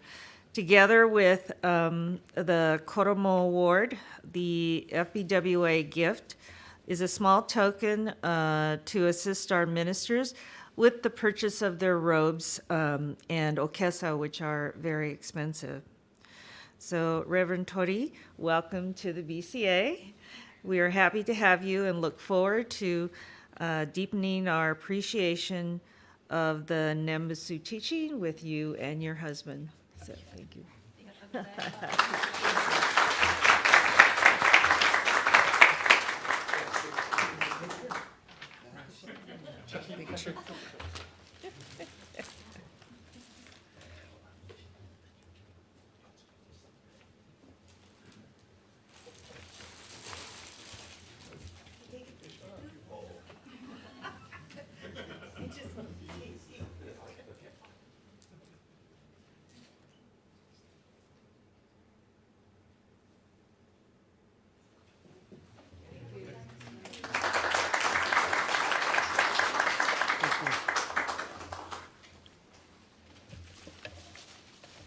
Okay. Wow. So with those gifts, maybe you can afford to buy some eggs now. So our next section is now representing the present. So we had the past with our retired ministers, and now we're moving to the present. So our next presentation is going to be our music program, representing the present. The BCA Music Committee has provided 3 videos to represent the present section of the past, present, and future of the BCA. The BCA Music Committee Chairperson, Kemi Nakabayashi, and Vice Chairperson, Donna Sasaki, extend thanks to the Bay District representatives of the BCA Music Committee, supported also by San Jose Betsuin, for this presentation. So our first presentation is going to be the musicians here from the Berkeley Temple, the Berkeley Buddhist Temple. The presentation is going to be of Home to the Light and Life, composed by D.I. Lewis and performed by the Berkeley Sangha Singers, featuring lead singer Tony Hale. 1, 2, 3, 4.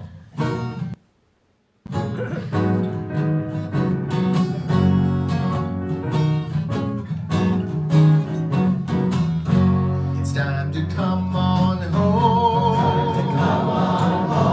Time to come on home. Time to come on home. Home to the light and light.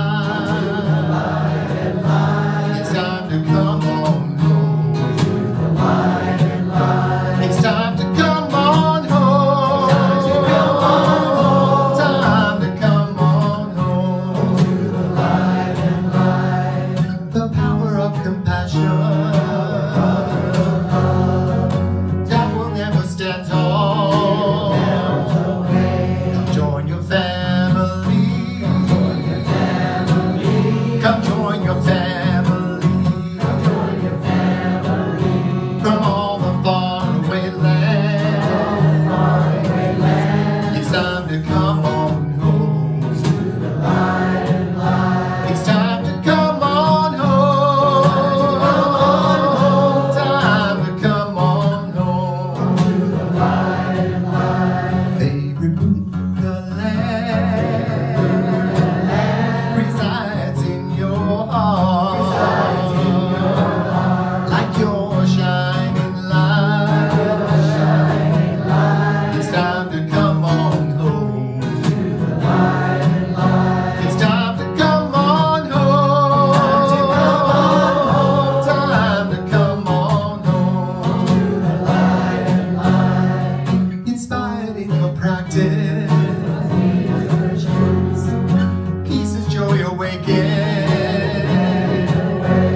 It's time to come on home to the light and light. It's time to come on home. Time to come on home to the light and light. It's time to come on home. It's time to come on home to the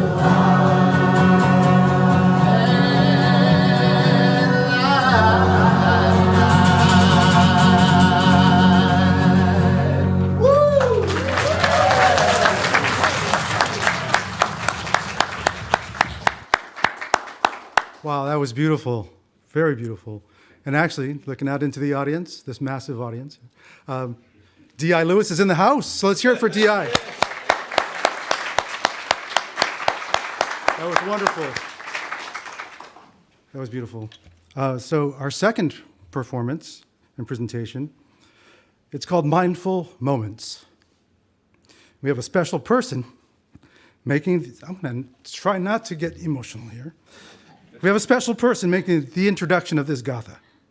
The video premiere featuring singers and ukulele players from the Palo Alto Buddhist Temple, supported by singers from Buddhist Church of San Francisco and the San Jose Buddhist Church Betsuin. So I'm now going to introduce to you my wife, Cathy Quock.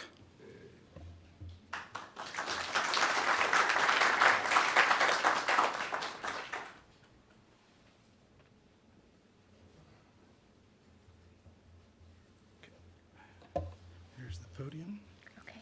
and the microphone is right. So you can just talk right into it. Okay. You're good. All right. Good morning, and actually good afternoon, I think. I'm not sure what time it is. My name is Cathy Quock, and I am a longtime member of the Palo Alto Buddhist Temple.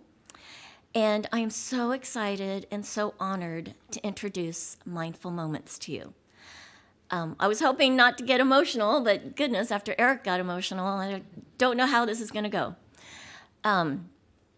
I first wrote Mindful Moments almost 3 years ago as part of the Gatha Lyric Writing Contest.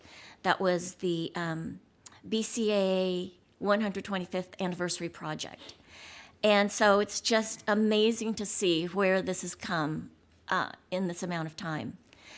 I'm going to tell you briefly what inspired me to write Mindful Moments, how I hope you feel after you hear it, and then I have 1.5 announcements. So, first of all, though, I would really love to thank the BCA Music Subcommittee because they have really pushed this along, and it's just been quite a lot of time and effort, so I appreciate them so much. I'd especially like to thank BJ Soriano from the Hilo Betsuin, who really brought Mindful Moments to life.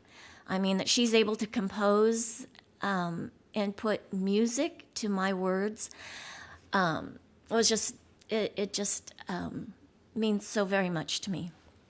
And she was able to put a little bit of a Hawaiian flair into it, which in a minute you'll hear why that's so important to me.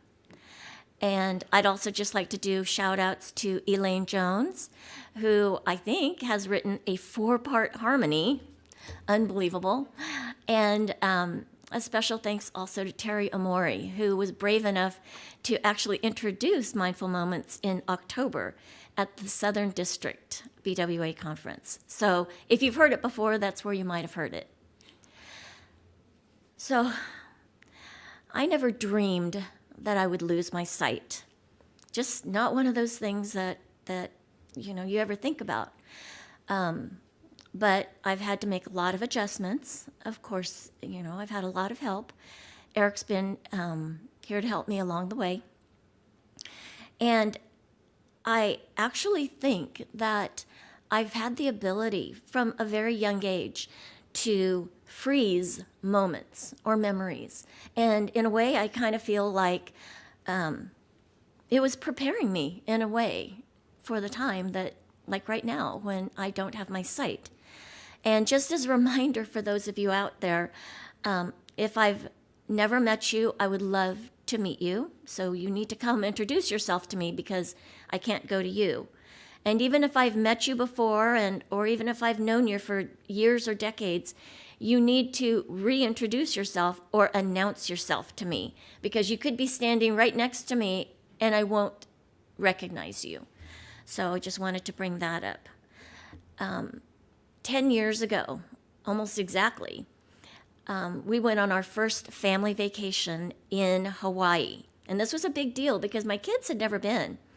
And we actually brought their boyfriend and girlfriend. So this was a big trip for us. And so we happened to be on the beach in Honolulu. And before the distractions, I said to everyone, okay, I want you to close your eyes. We were out on the beach, and everyone had just kind of gotten settled. And I said, I want you to close your eyes and feel the sun against your skin. I want you to focus on what you can smell, what you hear, because this is a moment. And we're so lucky to be here in this moment. And it was only after that I really thought, that's kind of what it's like to be mindful, right? You're focused on that moment. You're as aware as you possibly can be at that moment. And I just think that when you have a mindful moment like that, that's something that's intentional, it's easier to remember. And I think that's helped me so much. And I truly hope that that helps many of you. If one of the things I want to emphasize, one of my lines that's actually said pretty often, is anytime, any day, anywhere. And I think it's easy to have a mindful moment when you're happy, right? It's easy to be grateful. I've had several just recently holding my new baby grandson. For the first time, I was so overwhelmed with love and gratefulness for everyone that came before me that allowed that moment to happen. But I would say that I actually think that it's more powerful in times when you're upset or frustrated. And heaven knows, as it's been mentioned, it's a crazy world right now. But if you take a step back, and if you can allow yourself to be grateful about something, then I think it takes off a whole lot of stress and a whole lot of frustration. So I really hope that once you hear mindful moments, that you just can take away a little bit of happiness and a little bit of gratefulness. So my half announcement, I was hoping to announce that at the World BWA conference that BJ Soriano was going to be able to introduce mindful moments at one of the workshops. But I've heard that it's still being worked out and it's not final. So it's not a true announcement, so that's why I'm saying it's half. And I'm actually just kind of putting it out there as a wish. Because what a true full circle moment that would be, right? To announce or introduce mindful moments on a world stage in Honolulu, where it all started. Anyways, so that's that. And then as a bigger announcement, if you choose to introduce or sing mindful moments at your Sangha, Eric and I are retired, and we love to visit other temples. We do. And we would love to go out and visit your temple and talk about and introduce mindful moments. So with that, I just want to introduce this song, which means so much to me. I can't believe this. And thank you to the Palo Alto Buddhist Temple Choir, our director, Alice Fukushima. You'll hear this was done with ukuleles, and I just really think it adds a special flair, just because of the Hawaiian vibe. And then, of course, Carl, who put all of his talents together on the production and editing of the video. So here you go. I hope you enjoy it, and I hope your future is filled with mindful moments.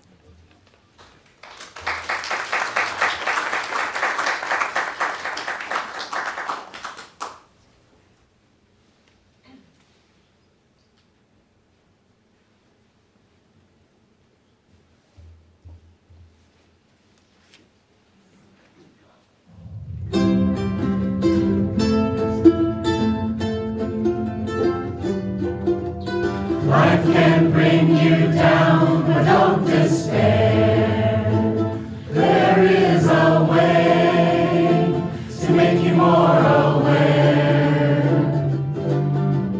All you need to do is close your eyes. Just calm your mind and memorize. Mindful moments, a time to be aware. Mindful moments, a time to smile and share. Mindful moments, filled with love and care. Anytime, any day, anywhere. Feel the warm sun against your skin. Smell the flowers in the wind. Look at the world and see what's really true. Then just say the Nembutsu. Mindful moments, a time to be aware. Mindful moments, a time to smile and share. Mindful moments, filled with love and care. Anytime, any day, anywhere. When mind and body are at peace, all sad thoughts may be released. Being grateful is a start. To have Nembutsu in your heart. Mindful moments, a time to be aware. Mindful moments, a time to smile and share. Mindful moments, filled with love and care. Anytime, any day, anywhere.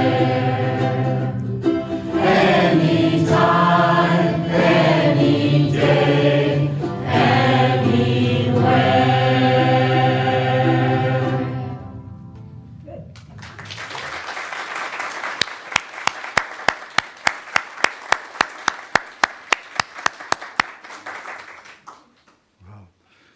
Well, that sounds better every time I hear it.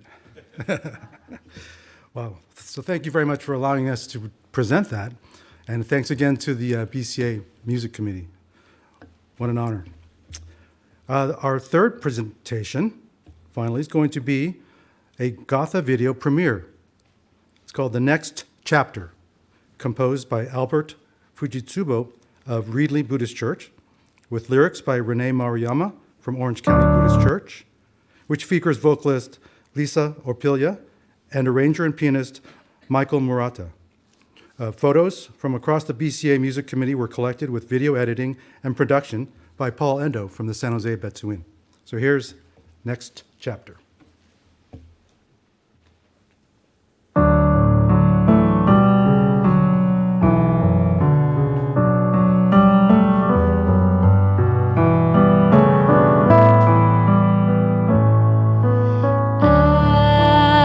As you write the story of the life you've lived, will you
Wow. What a great way to represent the present than by beautiful music. Thanks again to the BCA Music Committee for putting together this portion of the program. Kind of very heartfelt to sit here and listen to those beautiful words. The next portion, and one of the last portions of our program for the closing program today, is I have the privilege to introduce two impressive young women that represent the future of Jodo Shinshu in America. Our two speakers today, Zora Uyeda-Hale. She's a third-year student at UC Berkeley, double majoring in society and environment and ethnic studies, with a minor in human rights.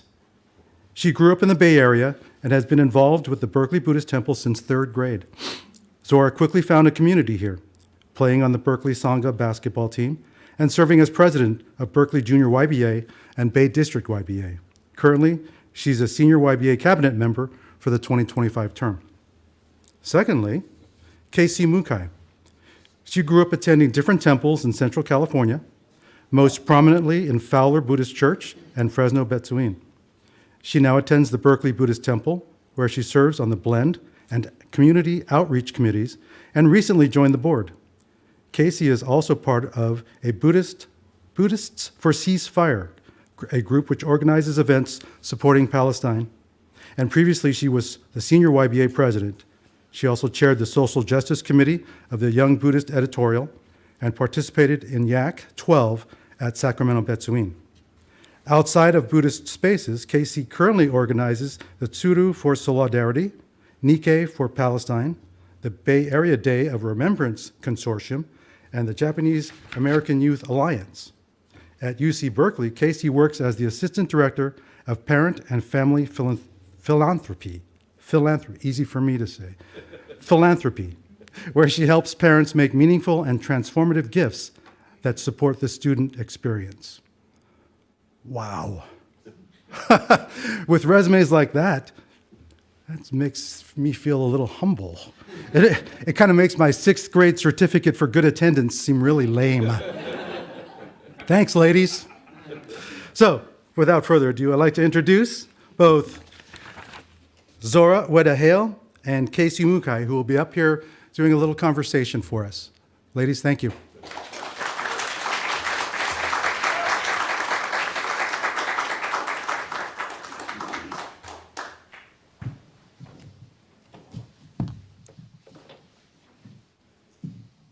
Thank you. Thank you so much for having the both of us. Okay. I'm going to start with opening gasho, so please join me. Namo Amida Butsu. Namo Amida Butsu. Namo Amida Butsu. Namo Amida Butsu. Namo Amida Butsu. Namo Amida Butsu.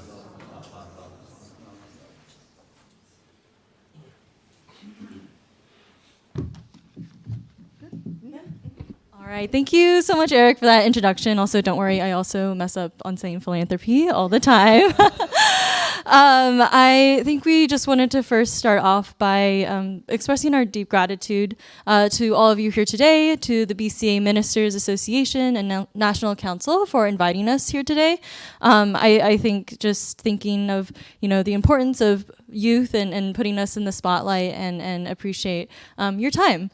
And I think while Zora and I are great representations of youth of the BCA, we definitely don't represent all of the youth of the BCA. We wanted to, I think, come out and say that our views that we express today are our own, but kind of just part of the dialogue that we wish to share with you.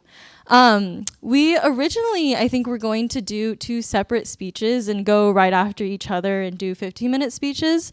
But I think upon talking to each other, we found that we had pretty similar and complementary insights. So we decided to instead opt for a self kind of panel with the both of us in conversation with each other.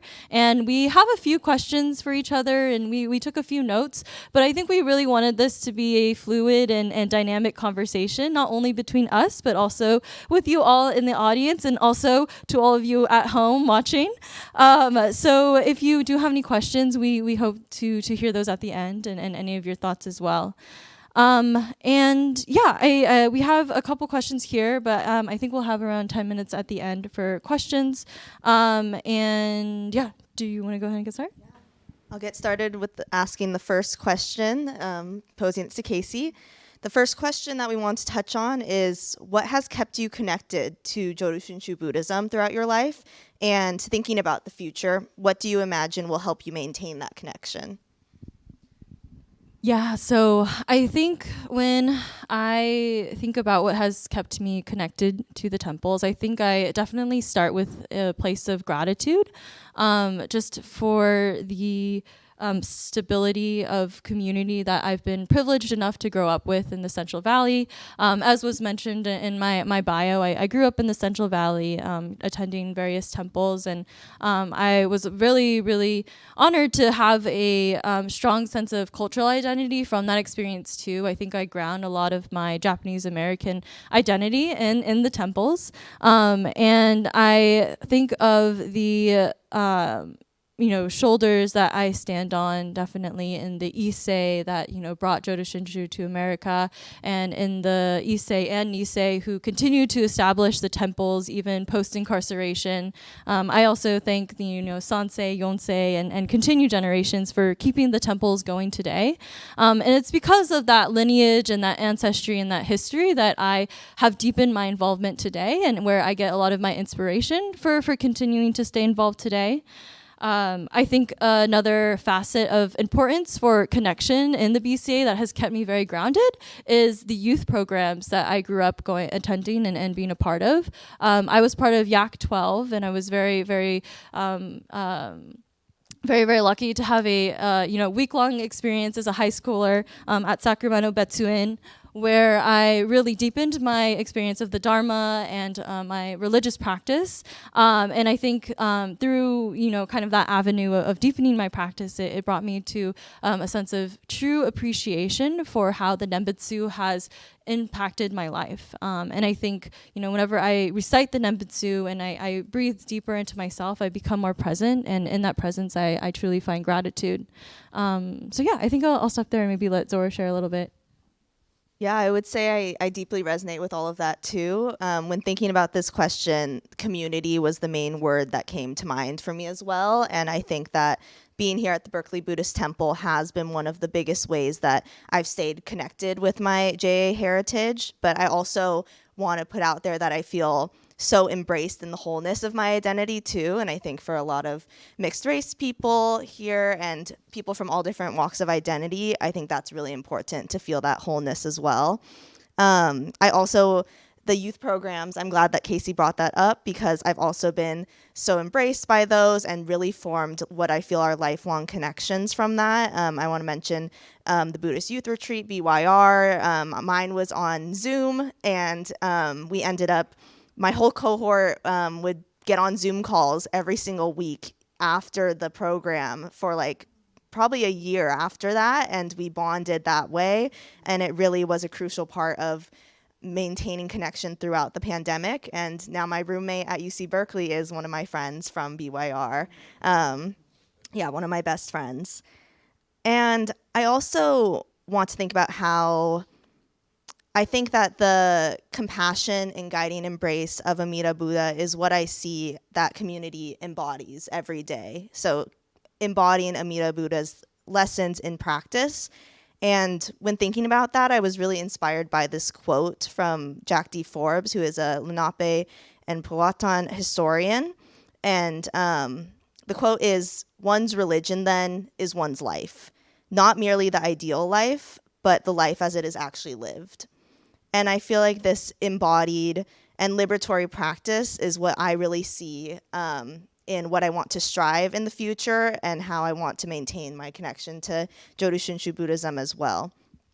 And on a different note, I also wanted to bring up this idea from a conversation with one of my Buddhist mentors and another Berkeley Buddhist Temple community member, Charlene Tanai Din, who is now based in LA, but I recently visited her and had this really important conversation about the future.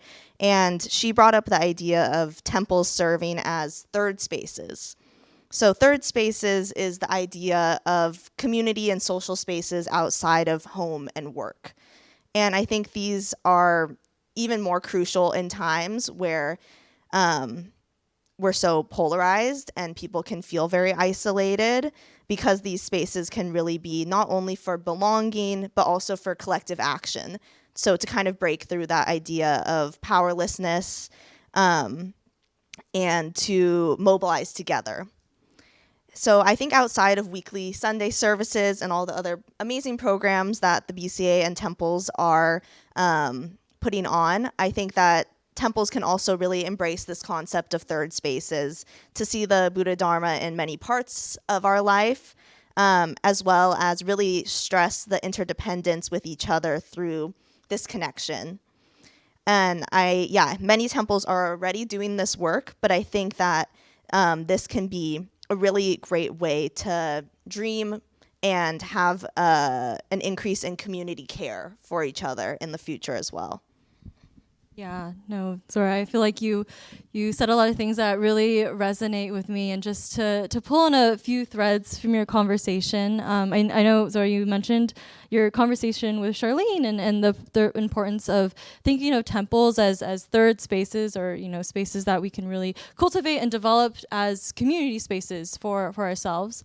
And what I think is really amazing about this moment is, and just I think the fact that you're having these conversations with Charlene is the fact that youth are actively thinking about the future of BCA, and many of our peers are, and it's not lost on us. I think the amount of dedication and work and toil it takes to run a community like this, and I think sometimes I think there's a perspective that youth is declining or membership is declining, and I think Zora and I will kind of talk about that a little bit later on too, but I think what I just wanted to emphasize is the fact that youth do care and are active, and we do very much care about the future of BCA.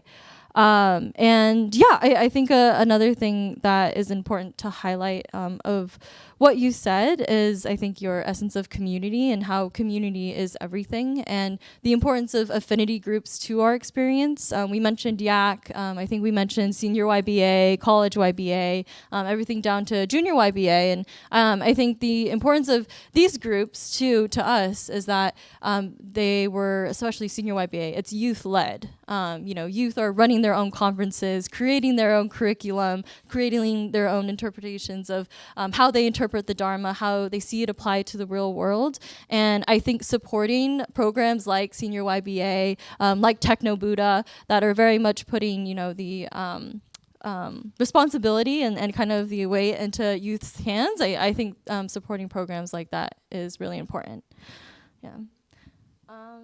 So I think maybe just to kick off another question to you, Zora, you were kind of mentioning, and I think throughout the program today, everybody's been kind of hinting at the time that we're in with our, in a day of very extreme national polarization and global suffering.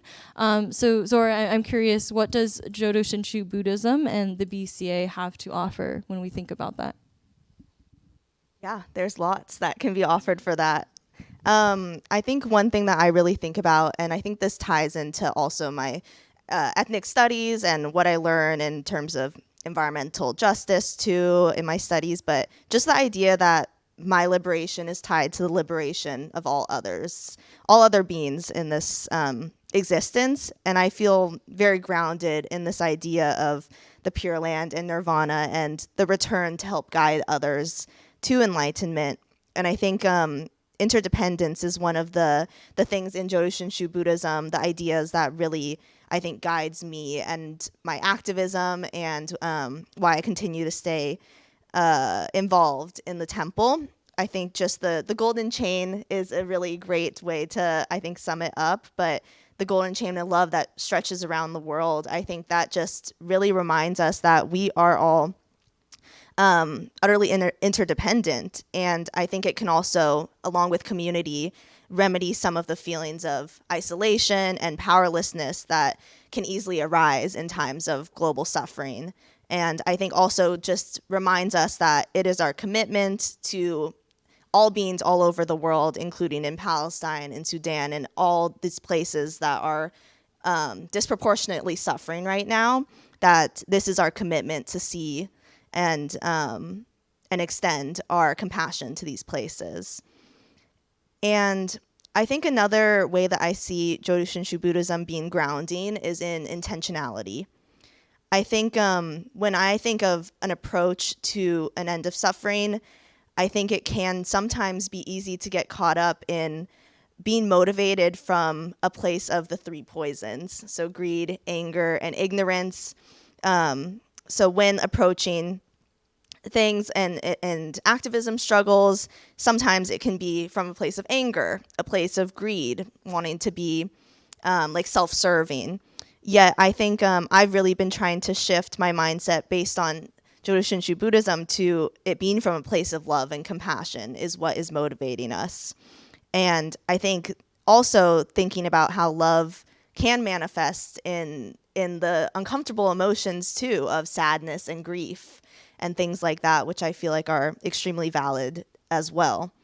And just shows that this is our love persevering for these struggles.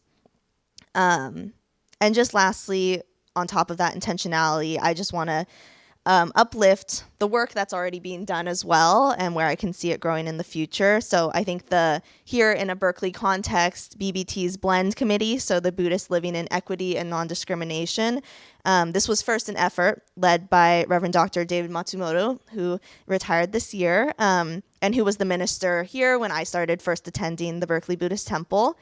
And I just think the work of the Blend Committee has been a great example of how Buddhism can bring people together in the richness of all of our blended lives and to act from that place of love in so many different facets around, the world. Yeah, you said, a place of love and speaking from compassion and empathy. And I think that's where I like see my Buddhist connection and activist connection starting as well.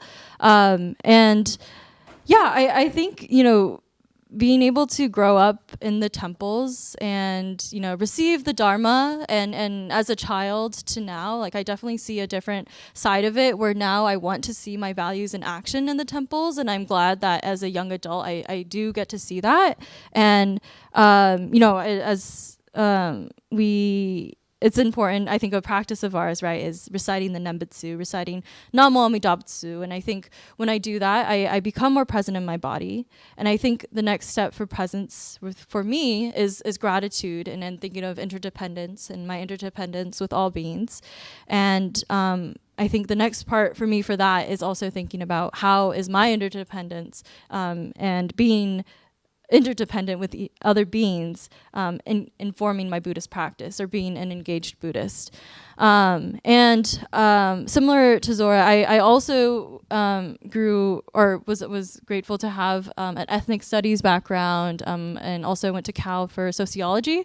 So I feel that both my practice in Dharma has been very concurrent with my political activation and my social awakening. And because of that, I think my journey in my Buddhist practice has been very much grounded in understanding how I can affect others or how my being affects those around me. I think in this moment, it's particularly emotional and tough because we're seeing a administration that is targeting particularly immigrants. They're targeting all sorts of people, but I think in this moment targeting immigrants in the same ways that my family and my ancestors and community was targeted during World War II, during incarceration. And to see this repetition of history being enacted in a time like this is particularly, I think it brings out a visceral response for me because I also think about the ways that Buddhists were more harshly persecuted during World War II. because of our religion, I think Buddhist ministers were the first to be targeted and rounded up during World War II. We were also more harshly persecuted inside the camps for practicing our religion. And coming out of that, and that, I think, lineage of persecution, I draw my personal history to this moment, and I think of what we can do as temples and as a BCA to, stand up and think about, what's happening in the current day, and use our political power to do so. I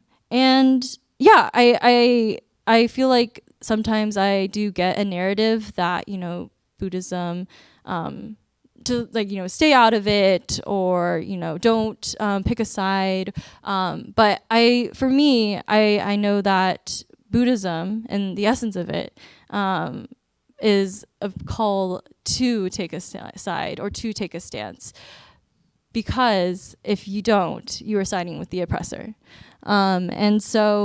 I draw a lot of inspiration from engaged and radical Buddhists before me. And in particular, I think of our Venerable Thich Nhat Hanh. And he shares a quote that stays with me a lot, which is that engaged Buddhism is just Buddhism.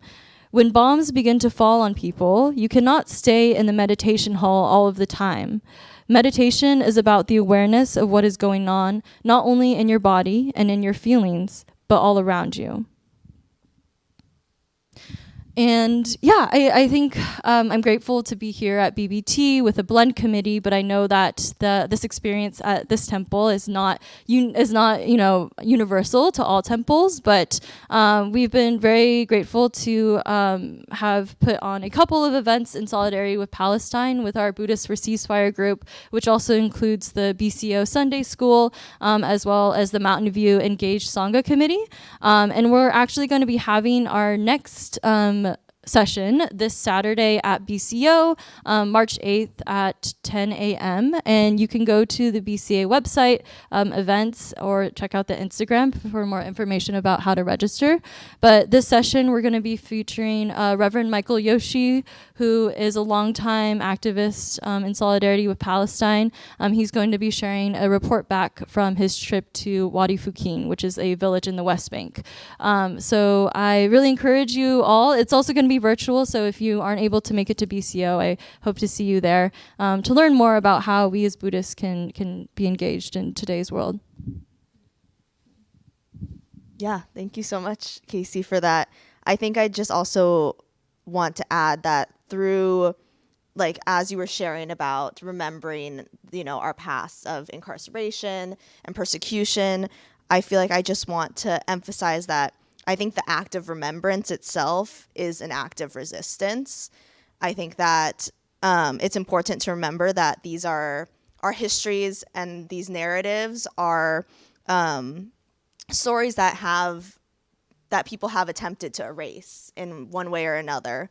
So I think it's important to remember that our acts of remembrance, especially in community spaces, and remembrance in the way of tying it to current events and current struggles, is an act of resistance. And I think it's important to remember that and maintaining our heritage in that way, and who has come before us in these struggles. Yeah, that is really powerful.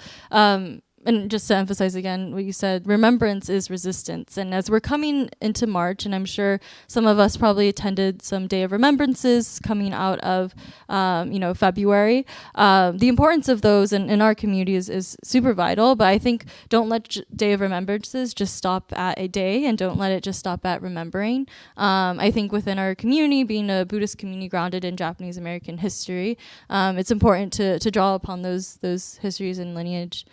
So I think maybe we can move on to wrap up. We know our question that we were posed with when we first started was, what is our vision or hope for the future of BCA?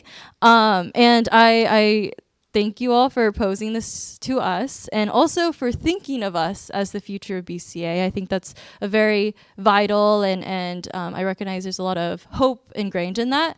But I think just to maybe push back against that a little bit, while we are the future, we are also the current BCA. We are the now BCA and the present BCA. So I think it's important to think of youth as that. But yeah, I guess, Zora, do you have any beginning thoughts to what your vision or hope for the BCA is? Yeah, I think that's an excellent point, that we don't only have to look at the future, but also what's going on right now in our present communities. I think as we were having these conversations before in our prep for this, we thought a lot about kind of the danger and cautiousness that we must have around thinking about our present moment in this kind of deficit framing or scarcity framing, as in we're losing so many members, the youth is not engaged, things like that, which really frame what our current present is in what we lack instead of what we have. And that's not to say that we can't have conversations about these types of things. It's incredibly important to have that vision of what is actually going on, have that right view. But we also just wanted to look at how we can dream beyond just survival.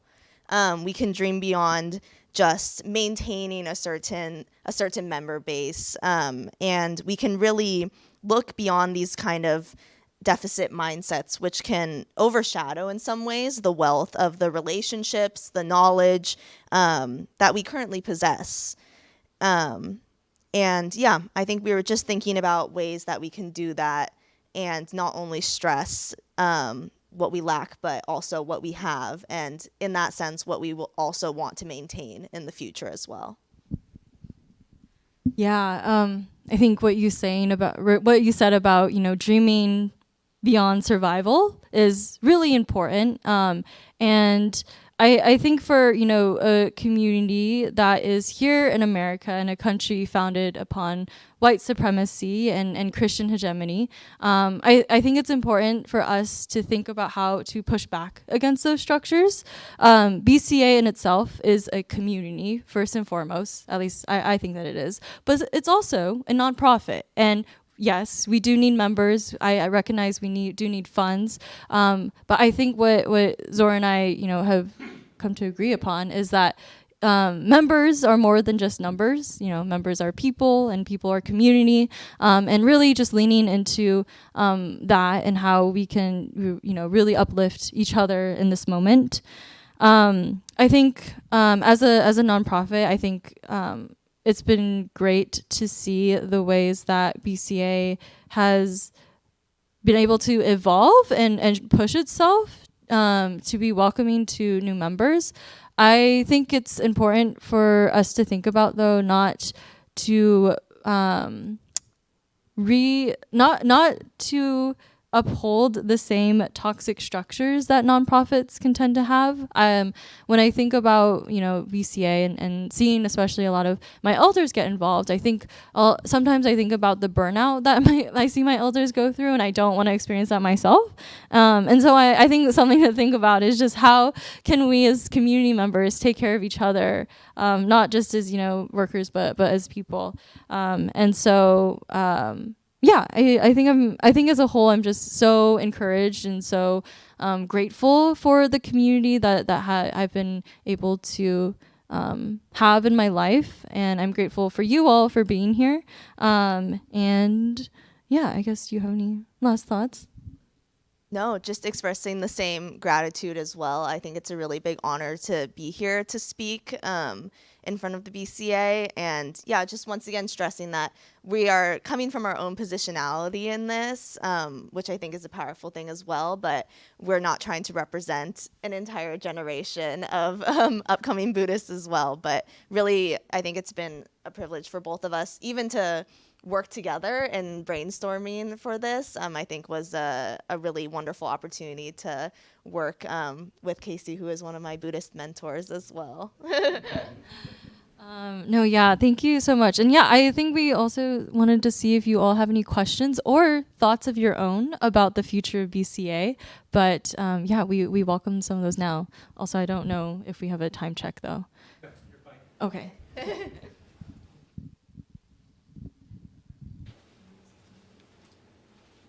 didn't see any in the chat.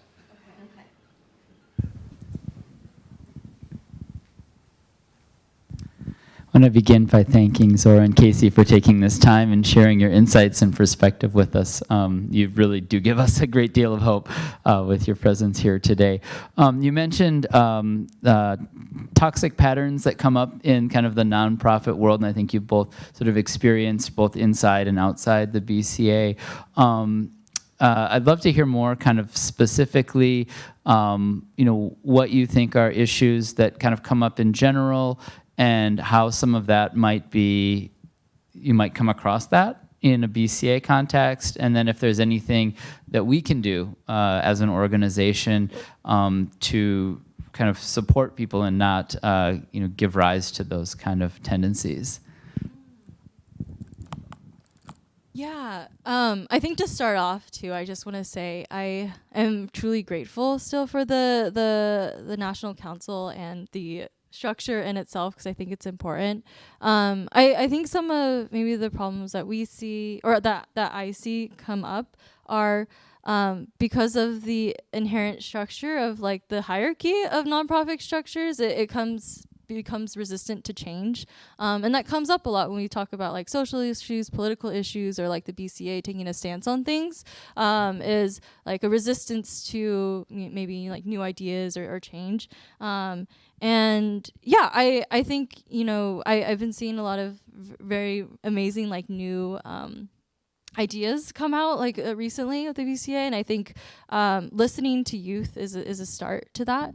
But I think I mentioned earlier, having like youth-led spaces and youth-led activities and ideas is a great place to start. And I think that through having these kind of areas where we can listen to diverse perspectives is also a great place to start. Yeah.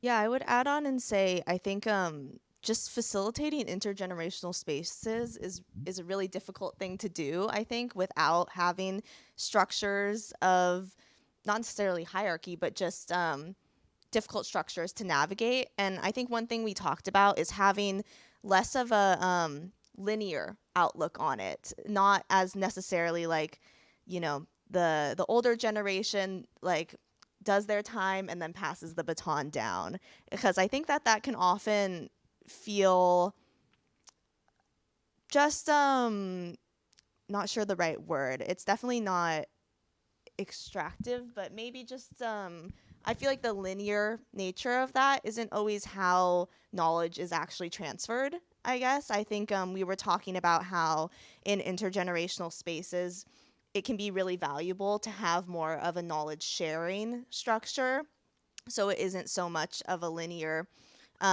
pattern, and that means that the younger generation has more of a time and foundation to learn from the lessons of the generations that have come before, and vice versa.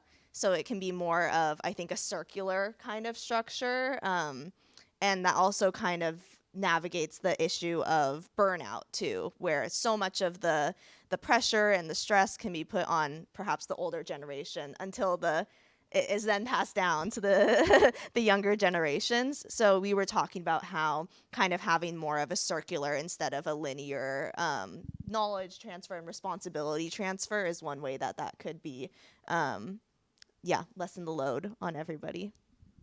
Yeah, I think just to pick up on that too, I feel like in intergenerational conversations, there can be a balance between respecting elders and traditions and knowledge, but then also valuing, that of youth and perspectives and innovation. And yeah, I think, when Zora talks about like passing the baton, like maybe we can think about knowledge as, interwoven rather than linear. Yeah.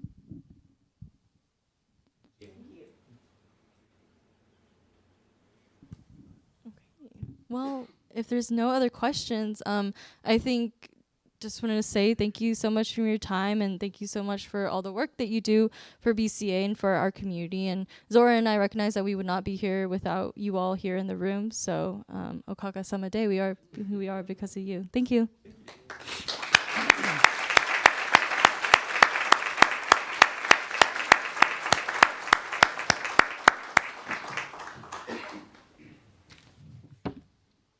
Oh, thank you for a mind-blowing discussion. If yes, it's not a full representation of the youth and our future, but if this is any indication whatsoever, I feel hopeful, and I also feel grateful. So thank you so much for taking the time to join us today. Your perspectives really open up a lot of our minds, and I truly appreciate that. Being of the older generation, yeah, it's good to learn from the youth. And you're right, it's not looking at just the future, but you are also part of the present. And that is a key point.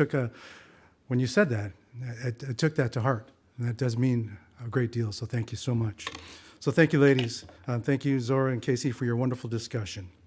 We're getting towards the end of the program. I know you wanted to hear me talk a lot longer. Cathy's just shaking her head back there. So this is going to be the conclusion portion of our program. So again, thank you to our speakers. Congratulations to Reverend Torii from San Fernando. Congratulations to all of our latest retired ministers. That includes you, Jay. To the retirees, welcome to the club. I've been retired since 2016, and so just a word of wisdom. Now you can look forward to pulling weeds at the temple. You can look forward to emceeing events such as this. What an honor! But congratulations, and it had to be a big moment, a big day today, right? It is a big day. We talked about how important this day is, but for me, I actually wore a button-down shirt and long pants, so it had to be a big day. And also, we got Jay here instead of the golf course, so that, you know, it's a big day when Jay's here instead of the golf course. And thank you to the BCA Music Committee for the entertaining performances and all the hard work that you do behind the scenes. Again, I had said this before, but huge kudos to this year's National Council meeting planning committee from the Bay District Council. I want to thank Angela Bartolacci, Chelsea Arita, David Chin, Reverend Dean Koyama, Jane Naito. And speaking of Jane, I saw her earlier this morning, but she did a wonderful job with the silent auction. I mean, what an undertaking. She's like Wonder Woman. She did this while traveling the country and traveling the world. So Jane, thank you. And I think we raised over $9,300 of a goal of $10,000 for the silent auction. So thank you to those that donated, and thank you to those that bid, and thank you for bidding on my auction item, because I felt like the poor soul out there. I was watching the auction, and my item was a casino trip. I was going to drive folks to a casino, and I kept seeing zero bids. I could look again, zero bids. So I kind of felt like that poor kid in grade school in PE, the last one to get chosen. You know, just sitting there going, oh, please. But thank you for those that bid, and congratulations to those that won, and helping support the BCA and the Dharma Forward program. Let's see, Jeff Kuwahara, thank you. John Arai, Karen Suyama, Keiju Terada, Dr. Kent Matsuda, Kevin Yoza, Reverend Dennis Fujimoto, Steve Terasaki. And Steve, thank you for the beautiful piano playing today. That was wonderful. That was Steve Terasaki. Carl Yanari, Yuko Suruki, and Bradley Menda.